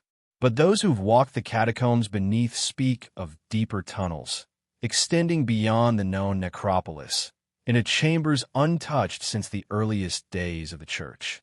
This is the domain of the Archivum Secretum Apostolicum Vaticanum, the Vatican's secret archives, and of vaults that may predate the very Church that guards them. Officially, the archives hold state documents, papal correspondence, and centuries of ecclesiastical records. But whispers persist that this is only the surface layer, a public mask for something far older and far more arcane. According to legends passed down through generations of archivists, there exists a second level, accessible only through a hidden passage beneath the Apostolic Palace, known as the Crypta Subterranea. Here, sealed behind reinforced vault doors and guarded by Swiss-trained specialists, lie artifacts said to rewrite the entire narrative of human history. Those who have studied Vatican architecture note peculiarities: thick walls that lead nowhere, sudden drops in temperature in isolated corners, and corridors that appear in ancient blueprints but no longer exist. Some speculate that these are remnants of a much older structure, possibly a Roman temple or Mithraic shrine, upon which the early Christians built their new faith. Beneath the basilica, the old and the new merge in a strange archaeological palimpsest, layers of civilization stacked atop one another, each hiding the bones of the last. According to restricted documents leaked in the late 19th century, a small team of Vatican archaeologists uncovered a sealed bronze door during renovations in 1864. Behind it, they discovered a chamber filled with inscriptions in Aramaic, Greek, and a language no one could identify. The Vatican immediately halted the excavation and sealed the site. The official explanation was structural instability. But insiders whispered that something within that chamber, perhaps a text or relic, challenged the theological foundations of Christianity itself. A few years later, in 1897, the Jesuit historian Athanasius Kircher, often called the master of 100 sciences, referred cryptically to a vault of the keys beneath St. Peter's. In his letters, he described an underground library illuminated by an eternal flame, where ancient manuscripts were kept in temperature-controlled chambers. Kircher claimed these texts contained fragments of knowledge from Atlantis, Egypt, and Samaria, records of a civilization that had mastered both spirit and matter. Shortly after publishing these letters, Kircher's private journals were confiscated by the Vatican, and the references to the vault were erased from subsequent editions. Even modern popes have hinted at the existence of something extraordinary hidden below. Pope Pius XII, during World War II, reportedly allowed limited excavation beneath the basilica to secure relics from possible bombing damage. When asked later what was found, his response was enigmatic. Not relics, reminders. Some Vatican insiders believe he was referring to objects too ancient to classify, artifacts that predate Christianity, preserved as proof of a forgotten covenant between heaven and earth. Visitors who have been granted rare access to the Scavi, the publicly acknowledged archaeological site beneath the basilica, often describe a sense of overwhelming awe and unease. Beyond the recognized tomb of Peter, the tunnels twist into uncharted darkness, blocked by steel gates and warning signs written in Latin. Guards stationed there are instructed never to enter the sealed sections, even in emergencies. What lies beyond those gates remains unknown, but occasional tremors, strange electrical disturbances, and reports of chanting sounds have fueled speculation that some form of ritual preservation or containment continues to this day. There are even darker rumors, tales of a relic so powerful that it can bend perception itself. Some claim it is a fragment of the true cross imbued with supernatural energy. Others insist it's an object far older, a relic of the pre-Adamic age, something not of this world. Whatever it is, the Vatican's secrecy around it is absolute. Access requires multiple papal signatures and the presence of a Jesuit custodian. Those who enter reportedly sign an oath binding them to silence for life. To this day, the Vatican denies the existence of any forbidden vaults. Yet stories persist among maintenance staff, archivists, and even certain priests who claim to have glimpsed things that cannot be explained. Fossilized remains of non-human entities, metallic tablets etched with unknown symbols, and an orb that glows faintly without light. Whether myth or truth, these tales have one thing in common. They suggest that beneath the most sacred site in Christianity lies a secret that transcends religion itself. And perhaps that is why the doors remain sealed. Not to protect faith from heresy, but to protect humanity from knowledge it is not yet ready to bear. In the quiet dawn of 1962, as the world braced for the Cold War's next tremor, a small circle of cardinals gathered inside the Apostolic Palace for what was supposed to be a routine theological review. Few outside the Vatican even knew the meeting was happening. But within those walls, a decision was being made that would shape the course of modern faith and possibly conceal the most explosive revelation in church history. At the heart of that meeting was the third secret of Fatima, a prophecy allegedly given by the Virgin Mary to 3 shepherd children in Portugal in 1917. 2 of the secrets had already been made public, visions of hell and predictions of World War II. But the third secret, according to Vatican insiders, spoke not of wars or politics, but of a spiritual event so profound it could shake the pillars of belief. When Pope John XCI read the sealed letter in 1960, witnesses say his face turned ashen. He ordered it locked away in the secret archives, declaring that the world was not ready for its message. Over the decades, speculation about the hidden prophecy has spiraled. Some believe it predicted the assassination of a pope. Others claim it revealed the fall of the church from within. But a more radical theory, one discussed only in whispers among theologians and historians, suggests that the third secret contained an admission that Christ's message, as preserved by the church, was incomplete. That hidden beneath centuries of doctrine was a far older truth, one tied to the relics and texts buried beneath the Vatican itself. According to leaked reports from Vatican translators, the secret included a phrase describing a return of the light before the cross. That wording, strange and poetic, has led some to believe it referred not to a future apocalypse, but to a rediscovery of an ancient cosmic knowledge predating Christianity. This interpretation ties directly to certain suppressed writings found in the Vatican Library, fragments of early Christian mystics who spoke of a universal source light, a divine intelligence that manifests through all forms of life, not a single Messiah. Such teachings were labeled heresy during the first councils of the Church, erased to preserve a singular theology. It said that during the Second Vatican Council, 1962 to 1965, a small group of reformist bishops urged Pope John XCI to release the Third Secret in full. They argued that its message could unite science and faith, that it might prove humanity's spiritual evolution was part of a cosmic design. But after days of deliberation, the decision was made. The secret would remain sealed, and an official version, heavily edited, would be released decades later. The public text, unveiled in 2000 by Pope John Paul II, spoke vaguely of persecution and suffering. But even within the Church, few believed that was the whole story. Some researchers believe the suppressed part of the prophecy connects directly to the relics discovered beneath St. Peter's and to the Jesuit vault of the keys. One alleged Vatican memo, dated 1963, references alignment of celestial light with the foundations of the basilica, suggesting that an astronomical event or symbol played a role in the revelation. Another fragment hints at the awakening of the inner temple, a phrase that resonates eerily with mystical traditions from Egypt to Tibet. If the Third Secret truly contained a revelation about the divine light, one that could redefine humanity's understanding of God, then the Vatican silence may not have been about fear of chaos, but about control. Knowledge, after all, is the Church's oldest form of power. To release a truth that places divinity within every human being would shatter centuries of hierarchy. It would mean that salvation was never something granted, it was something remembered.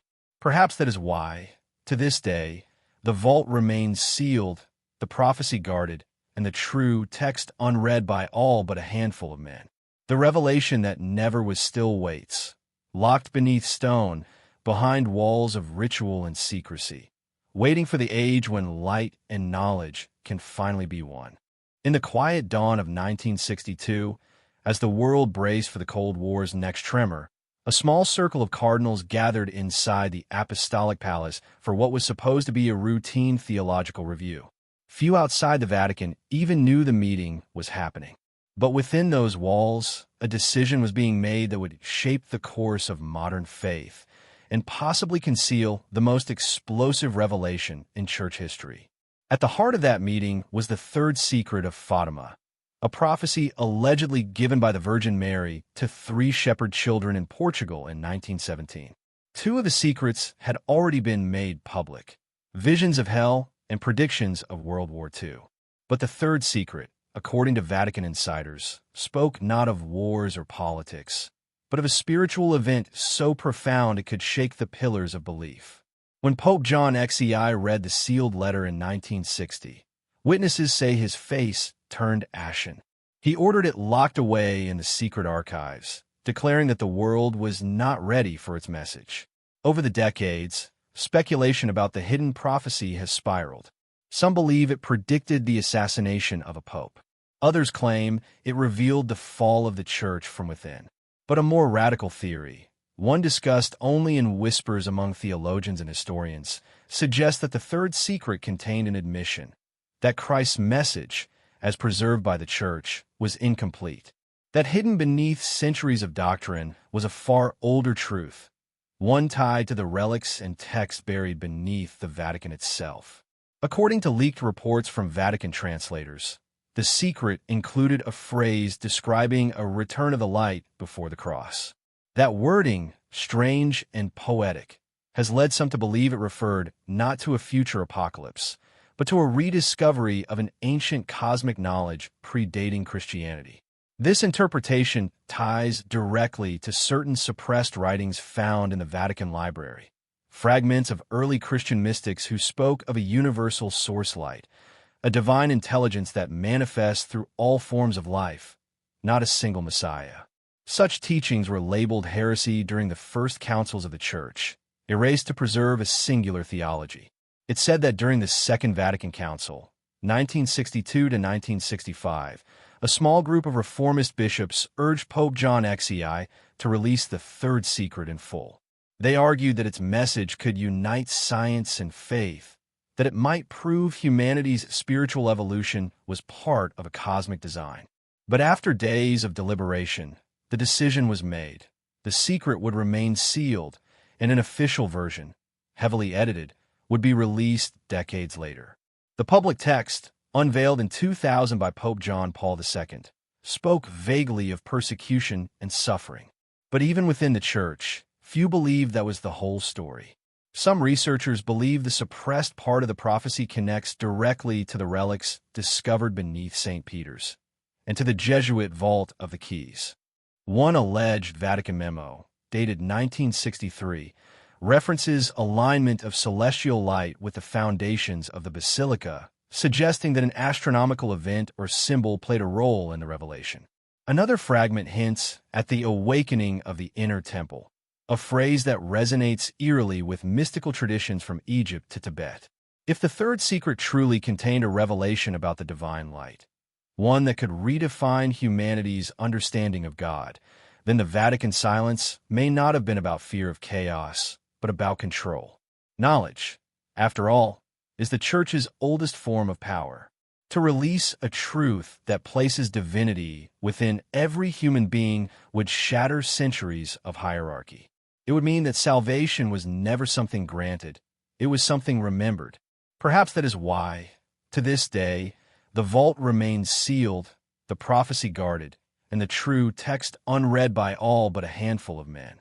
The revelation that never was still waits, locked beneath stone, behind walls of ritual and secrecy, waiting for the age when light and knowledge can finally be one.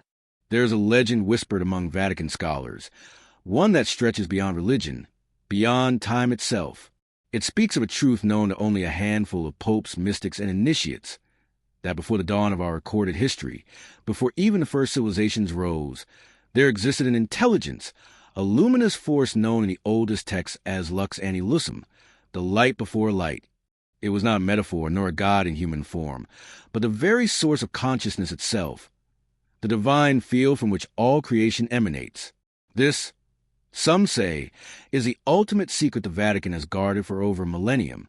To understand this, we must look beyond Scripture into the very fabric of human mythology.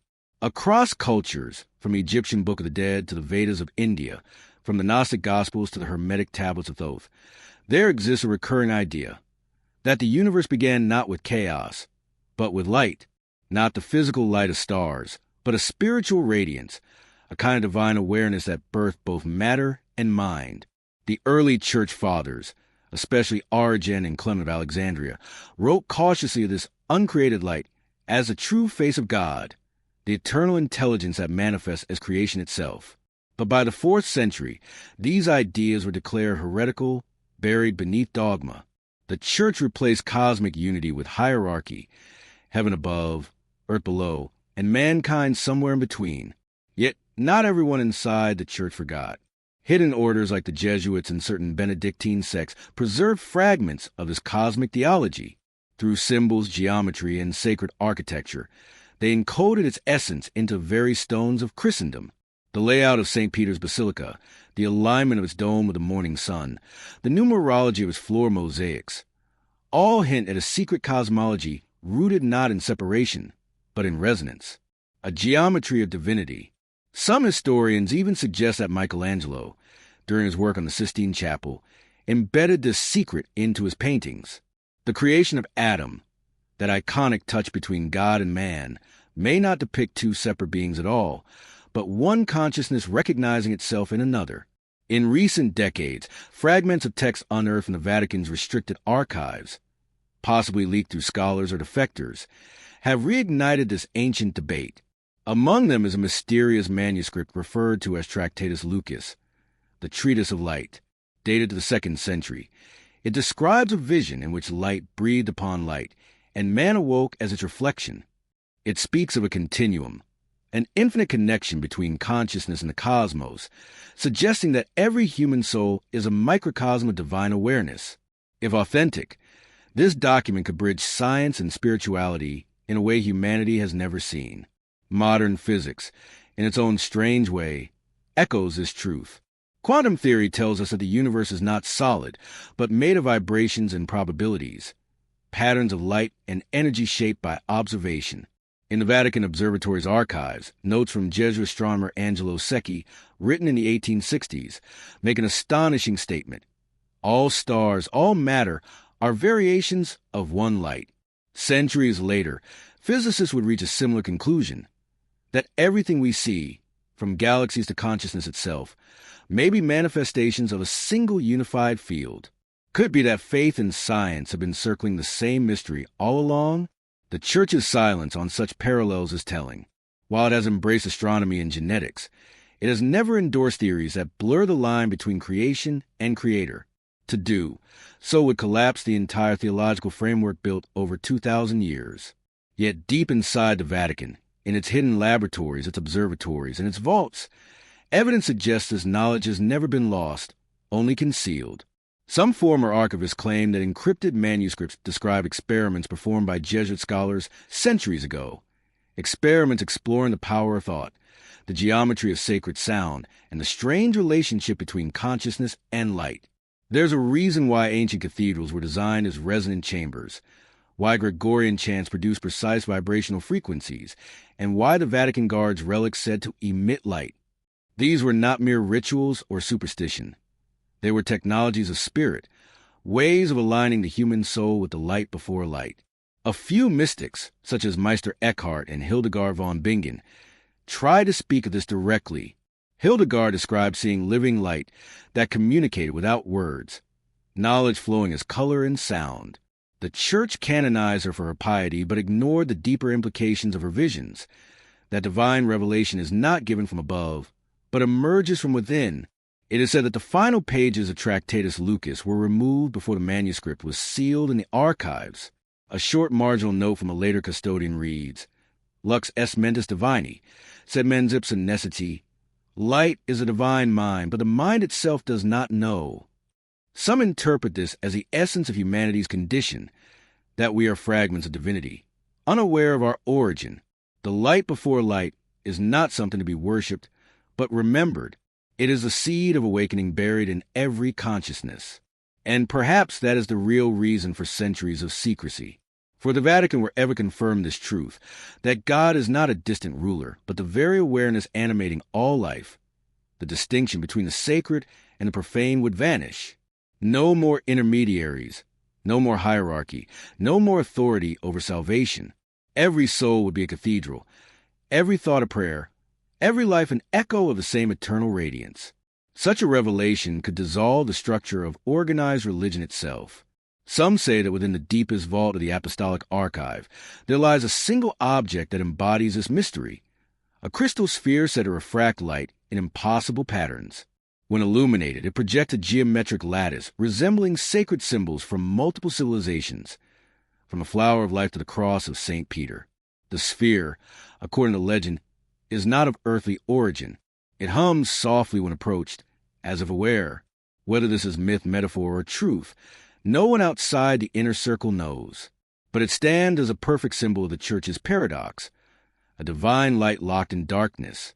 In the end, the light before light is more than a concept. It is a mirror, a reflection of everything humanity has sought through religion, science, and art. It is a beginning before beginnings, the consciousness from which time itself unfolded. The Vatican's greatest secret, perhaps, is not that it discovered this truth, but that it understood the danger of revealing it too soon. For once mankind recognizes that divinity lives within, the walls of heaven and earth collapse into one. And maybe that is what the ancient prophecies truly meant. Not the end of the world, but the end of illusion, a return to that first radiance, when the universe looked upon itself and whispered, "Let there be light." In the quiet dawn of 1962, as the world braced for the Cold War's next tremor, a small circle of cardinals gathered inside the Apostolic Palace for what was supposed to be a routine theological review. Few outside the Vatican even knew the meeting was happening. But within those walls, a decision was being made that would shape the course of modern faith and possibly conceal the most explosive revelation in church history. At the heart of that meeting was the third secret of Fatima, a prophecy allegedly given by the Virgin Mary to 3 shepherd children in Portugal in 1917. 2 of the secrets had already been made public: visions of hell and predictions of World War II. But the third secret, according to Vatican insiders, spoke not of wars or politics, but of a spiritual event so profound it could shake the pillars of belief. When Pope John XCI read the sealed letter in 1960, witnesses say his face turned ashen. He ordered it locked away in the secret archives, declaring that the world was not ready for its message. Over the decades, speculation about the hidden prophecy has spiraled.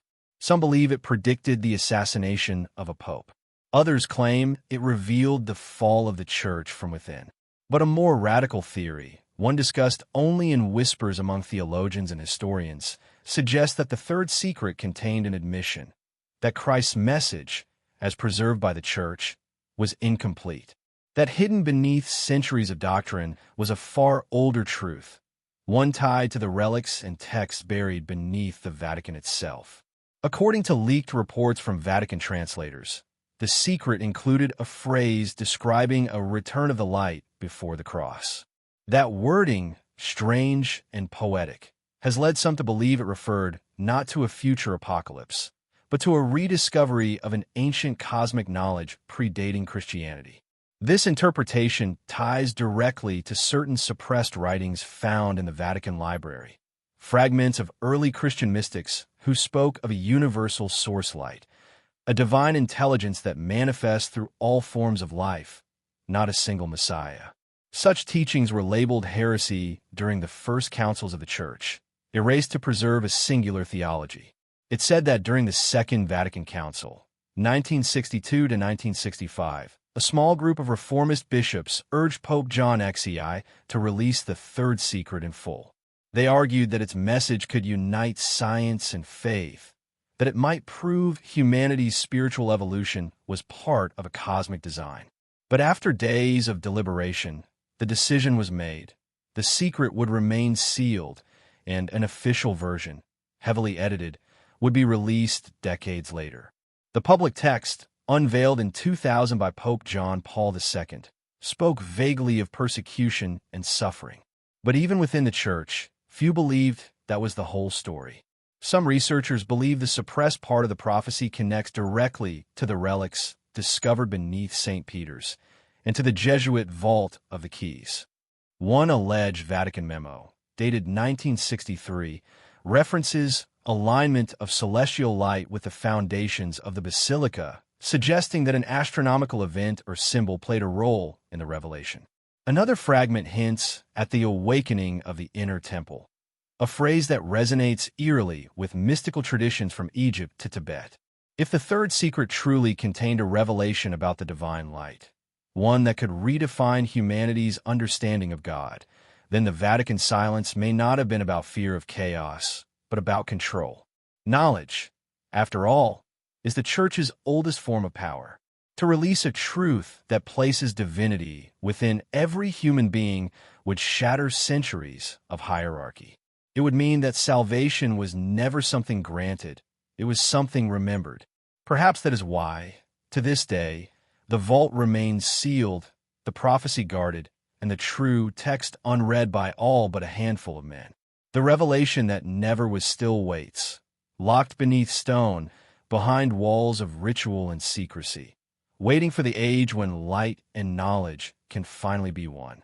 In the quiet dawn of 1962, as the world braced for the Cold War's next tremor, a small circle of cardinals gathered inside the Apostolic Palace for what was supposed to be a routine theological review. Few outside the Vatican even knew the meeting was happening. But within those walls, a decision was being made that would shape the course of modern faith and possibly conceal the most explosive revelation in church history. At the heart of that meeting was the third secret of Fatima, a prophecy allegedly given by the Virgin Mary to 3 shepherd children in Portugal in 1917.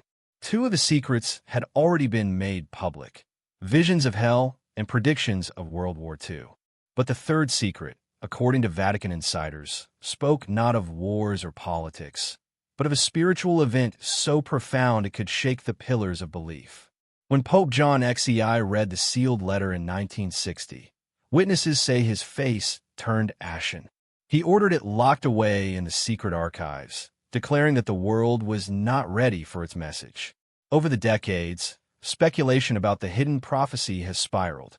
Some believe it predicted the assassination of a pope. Others claim it revealed the fall of the church from within. But a more radical theory, one discussed only in whispers among theologians and historians, suggests that the third secret contained an admission that Christ's message, as preserved by the church, was incomplete. That hidden beneath centuries of doctrine was a far older truth, one tied to the relics and texts buried beneath the Vatican itself. According to leaked reports from Vatican translators, the secret included a phrase describing a return of the light before the cross. That wording, strange and poetic, has led some to believe it referred not to a future apocalypse, but to a rediscovery of an ancient cosmic knowledge predating Christianity. This interpretation ties directly to certain suppressed writings found in the Vatican Library, fragments of early Christian mystics who spoke of a universal source light, a divine intelligence that manifests through all forms of life, not a single Messiah. Such teachings were labeled heresy during the first councils of the Church, erased to preserve a singular theology. It said that during the Second Vatican Council, 1962 to 1965, a small group of reformist bishops urged Pope John XCI to release the third secret in full.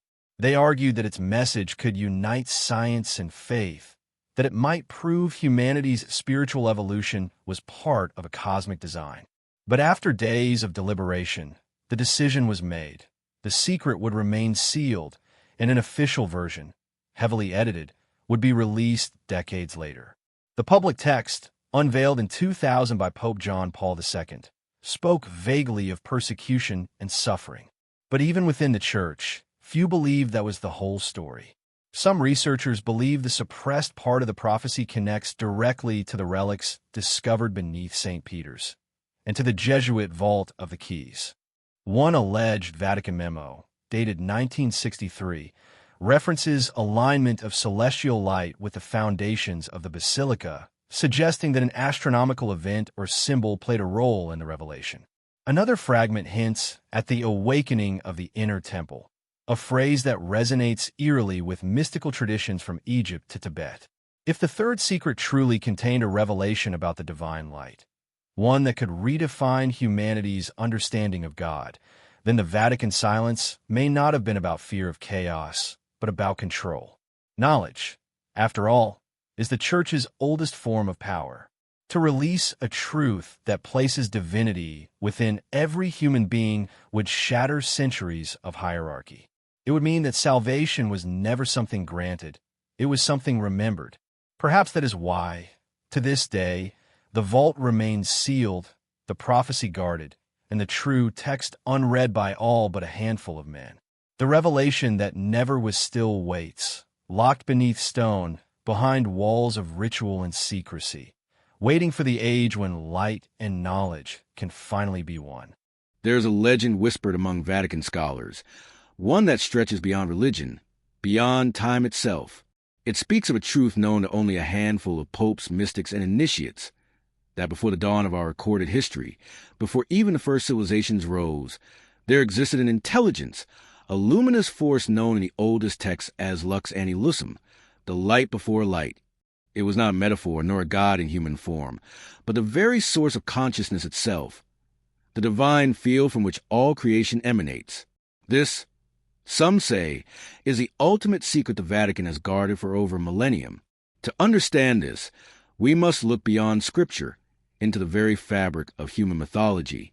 Across cultures, from the Egyptian Book of the Dead to the Vedas of India, from the Gnostic Gospels to the Hermetic Tablets of Thoth, there exists a recurring idea that the universe began not with chaos, but with light, not the physical light of stars, but a spiritual radiance, a kind of divine awareness that birthed both matter and mind.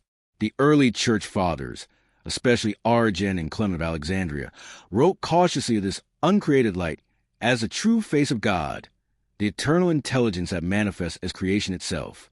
But by the 4th century, these ideas were declared heretical buried beneath dogma. The Church replaced cosmic unity with hierarchy, heaven above, earth below, and mankind somewhere in between. Yet not everyone inside the Church forgot. Hidden orders like the Jesuits and certain Benedictine sects preserved fragments of this cosmic theology.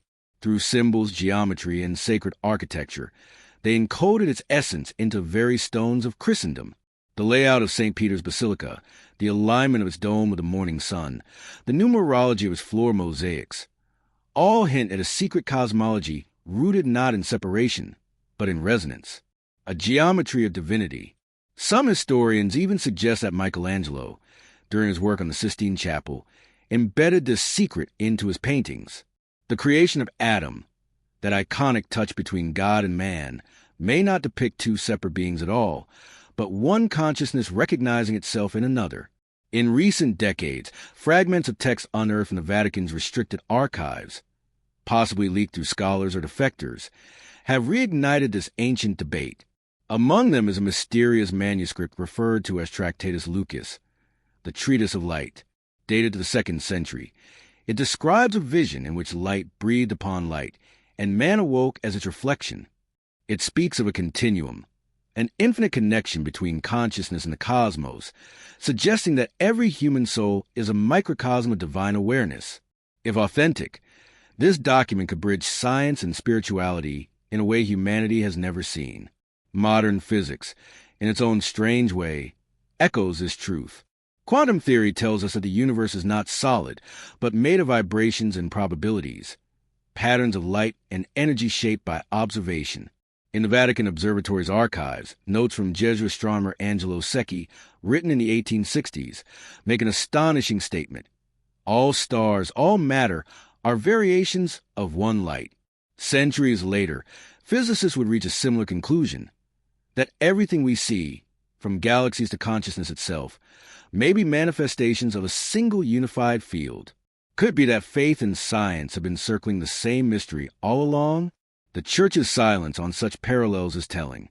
While it has embraced astronomy and genetics, it has never endorsed theories that blur the line between creation and creator. To do so would collapse the entire theological framework built over 2,000 years. Yet deep inside the Vatican, in its hidden laboratories, its observatories, and its vaults, evidence suggests this knowledge has never been lost, only concealed. Some former archivists claim that encrypted manuscripts describe experiments performed by Jesuit scholars centuries ago, experiments exploring the power of thought, the geometry of sacred sound, and the strange relationship between consciousness and light. There's a reason why ancient cathedrals were designed as resonant chambers, why Gregorian chants produce precise vibrational frequencies, and why the Vatican guards relics said to emit light. These were not mere rituals or superstition. They were technologies of spirit, ways of aligning the human soul with the light before light. A few mystics, such as Meister Eckhart and Hildegard von Bingen, try to speak of this directly. Hildegard described seeing living light that communicated without words, knowledge flowing as color and sound. The Church canonized her for her piety, but ignored the deeper implications of her visions, that divine revelation is not given from above, but emerges from within. It is said that the final pages of Tractatus Lucis were removed before the manuscript was sealed in the archives. A short marginal note from a later custodian reads, Lux est mentis divini, sed mens ipsa necessiti. Light is a divine mind, but the mind itself does not know. Some interpret this as the essence of humanity's condition, that we are fragments of divinity, unaware of our origin. The light before light is not something to be worshipped, but remembered. It is the seed of awakening buried in every consciousness. And perhaps that is the real reason for centuries of secrecy. For the Vatican were ever confirmed this truth, that God is not a distant ruler, but the very awareness animating all life, the distinction between the sacred and the profane would vanish. No more intermediaries, no more hierarchy, no more authority over salvation. Every soul would be a cathedral, every thought a prayer, every life an echo of the same eternal radiance. Such a revelation could dissolve the structure of organized religion itself. Some say that within the deepest vault of the apostolic archive, there lies a single object that embodies this mystery, a crystal sphere said to refract light in impossible patterns. When illuminated, it projects a geometric lattice resembling sacred symbols from multiple civilizations, from the flower of life to the cross of St. Peter. The sphere, according to legend, is not of earthly origin. It hums softly when approached, as if aware. Whether this is myth, metaphor, or truth, no one outside the inner circle knows.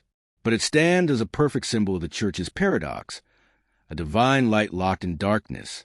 In the end, the light before light is more than a concept. It is a mirror, a reflection of everything humanity has sought through religion, science, and art. It is a beginning before beginnings, the consciousness from which time itself unfolded.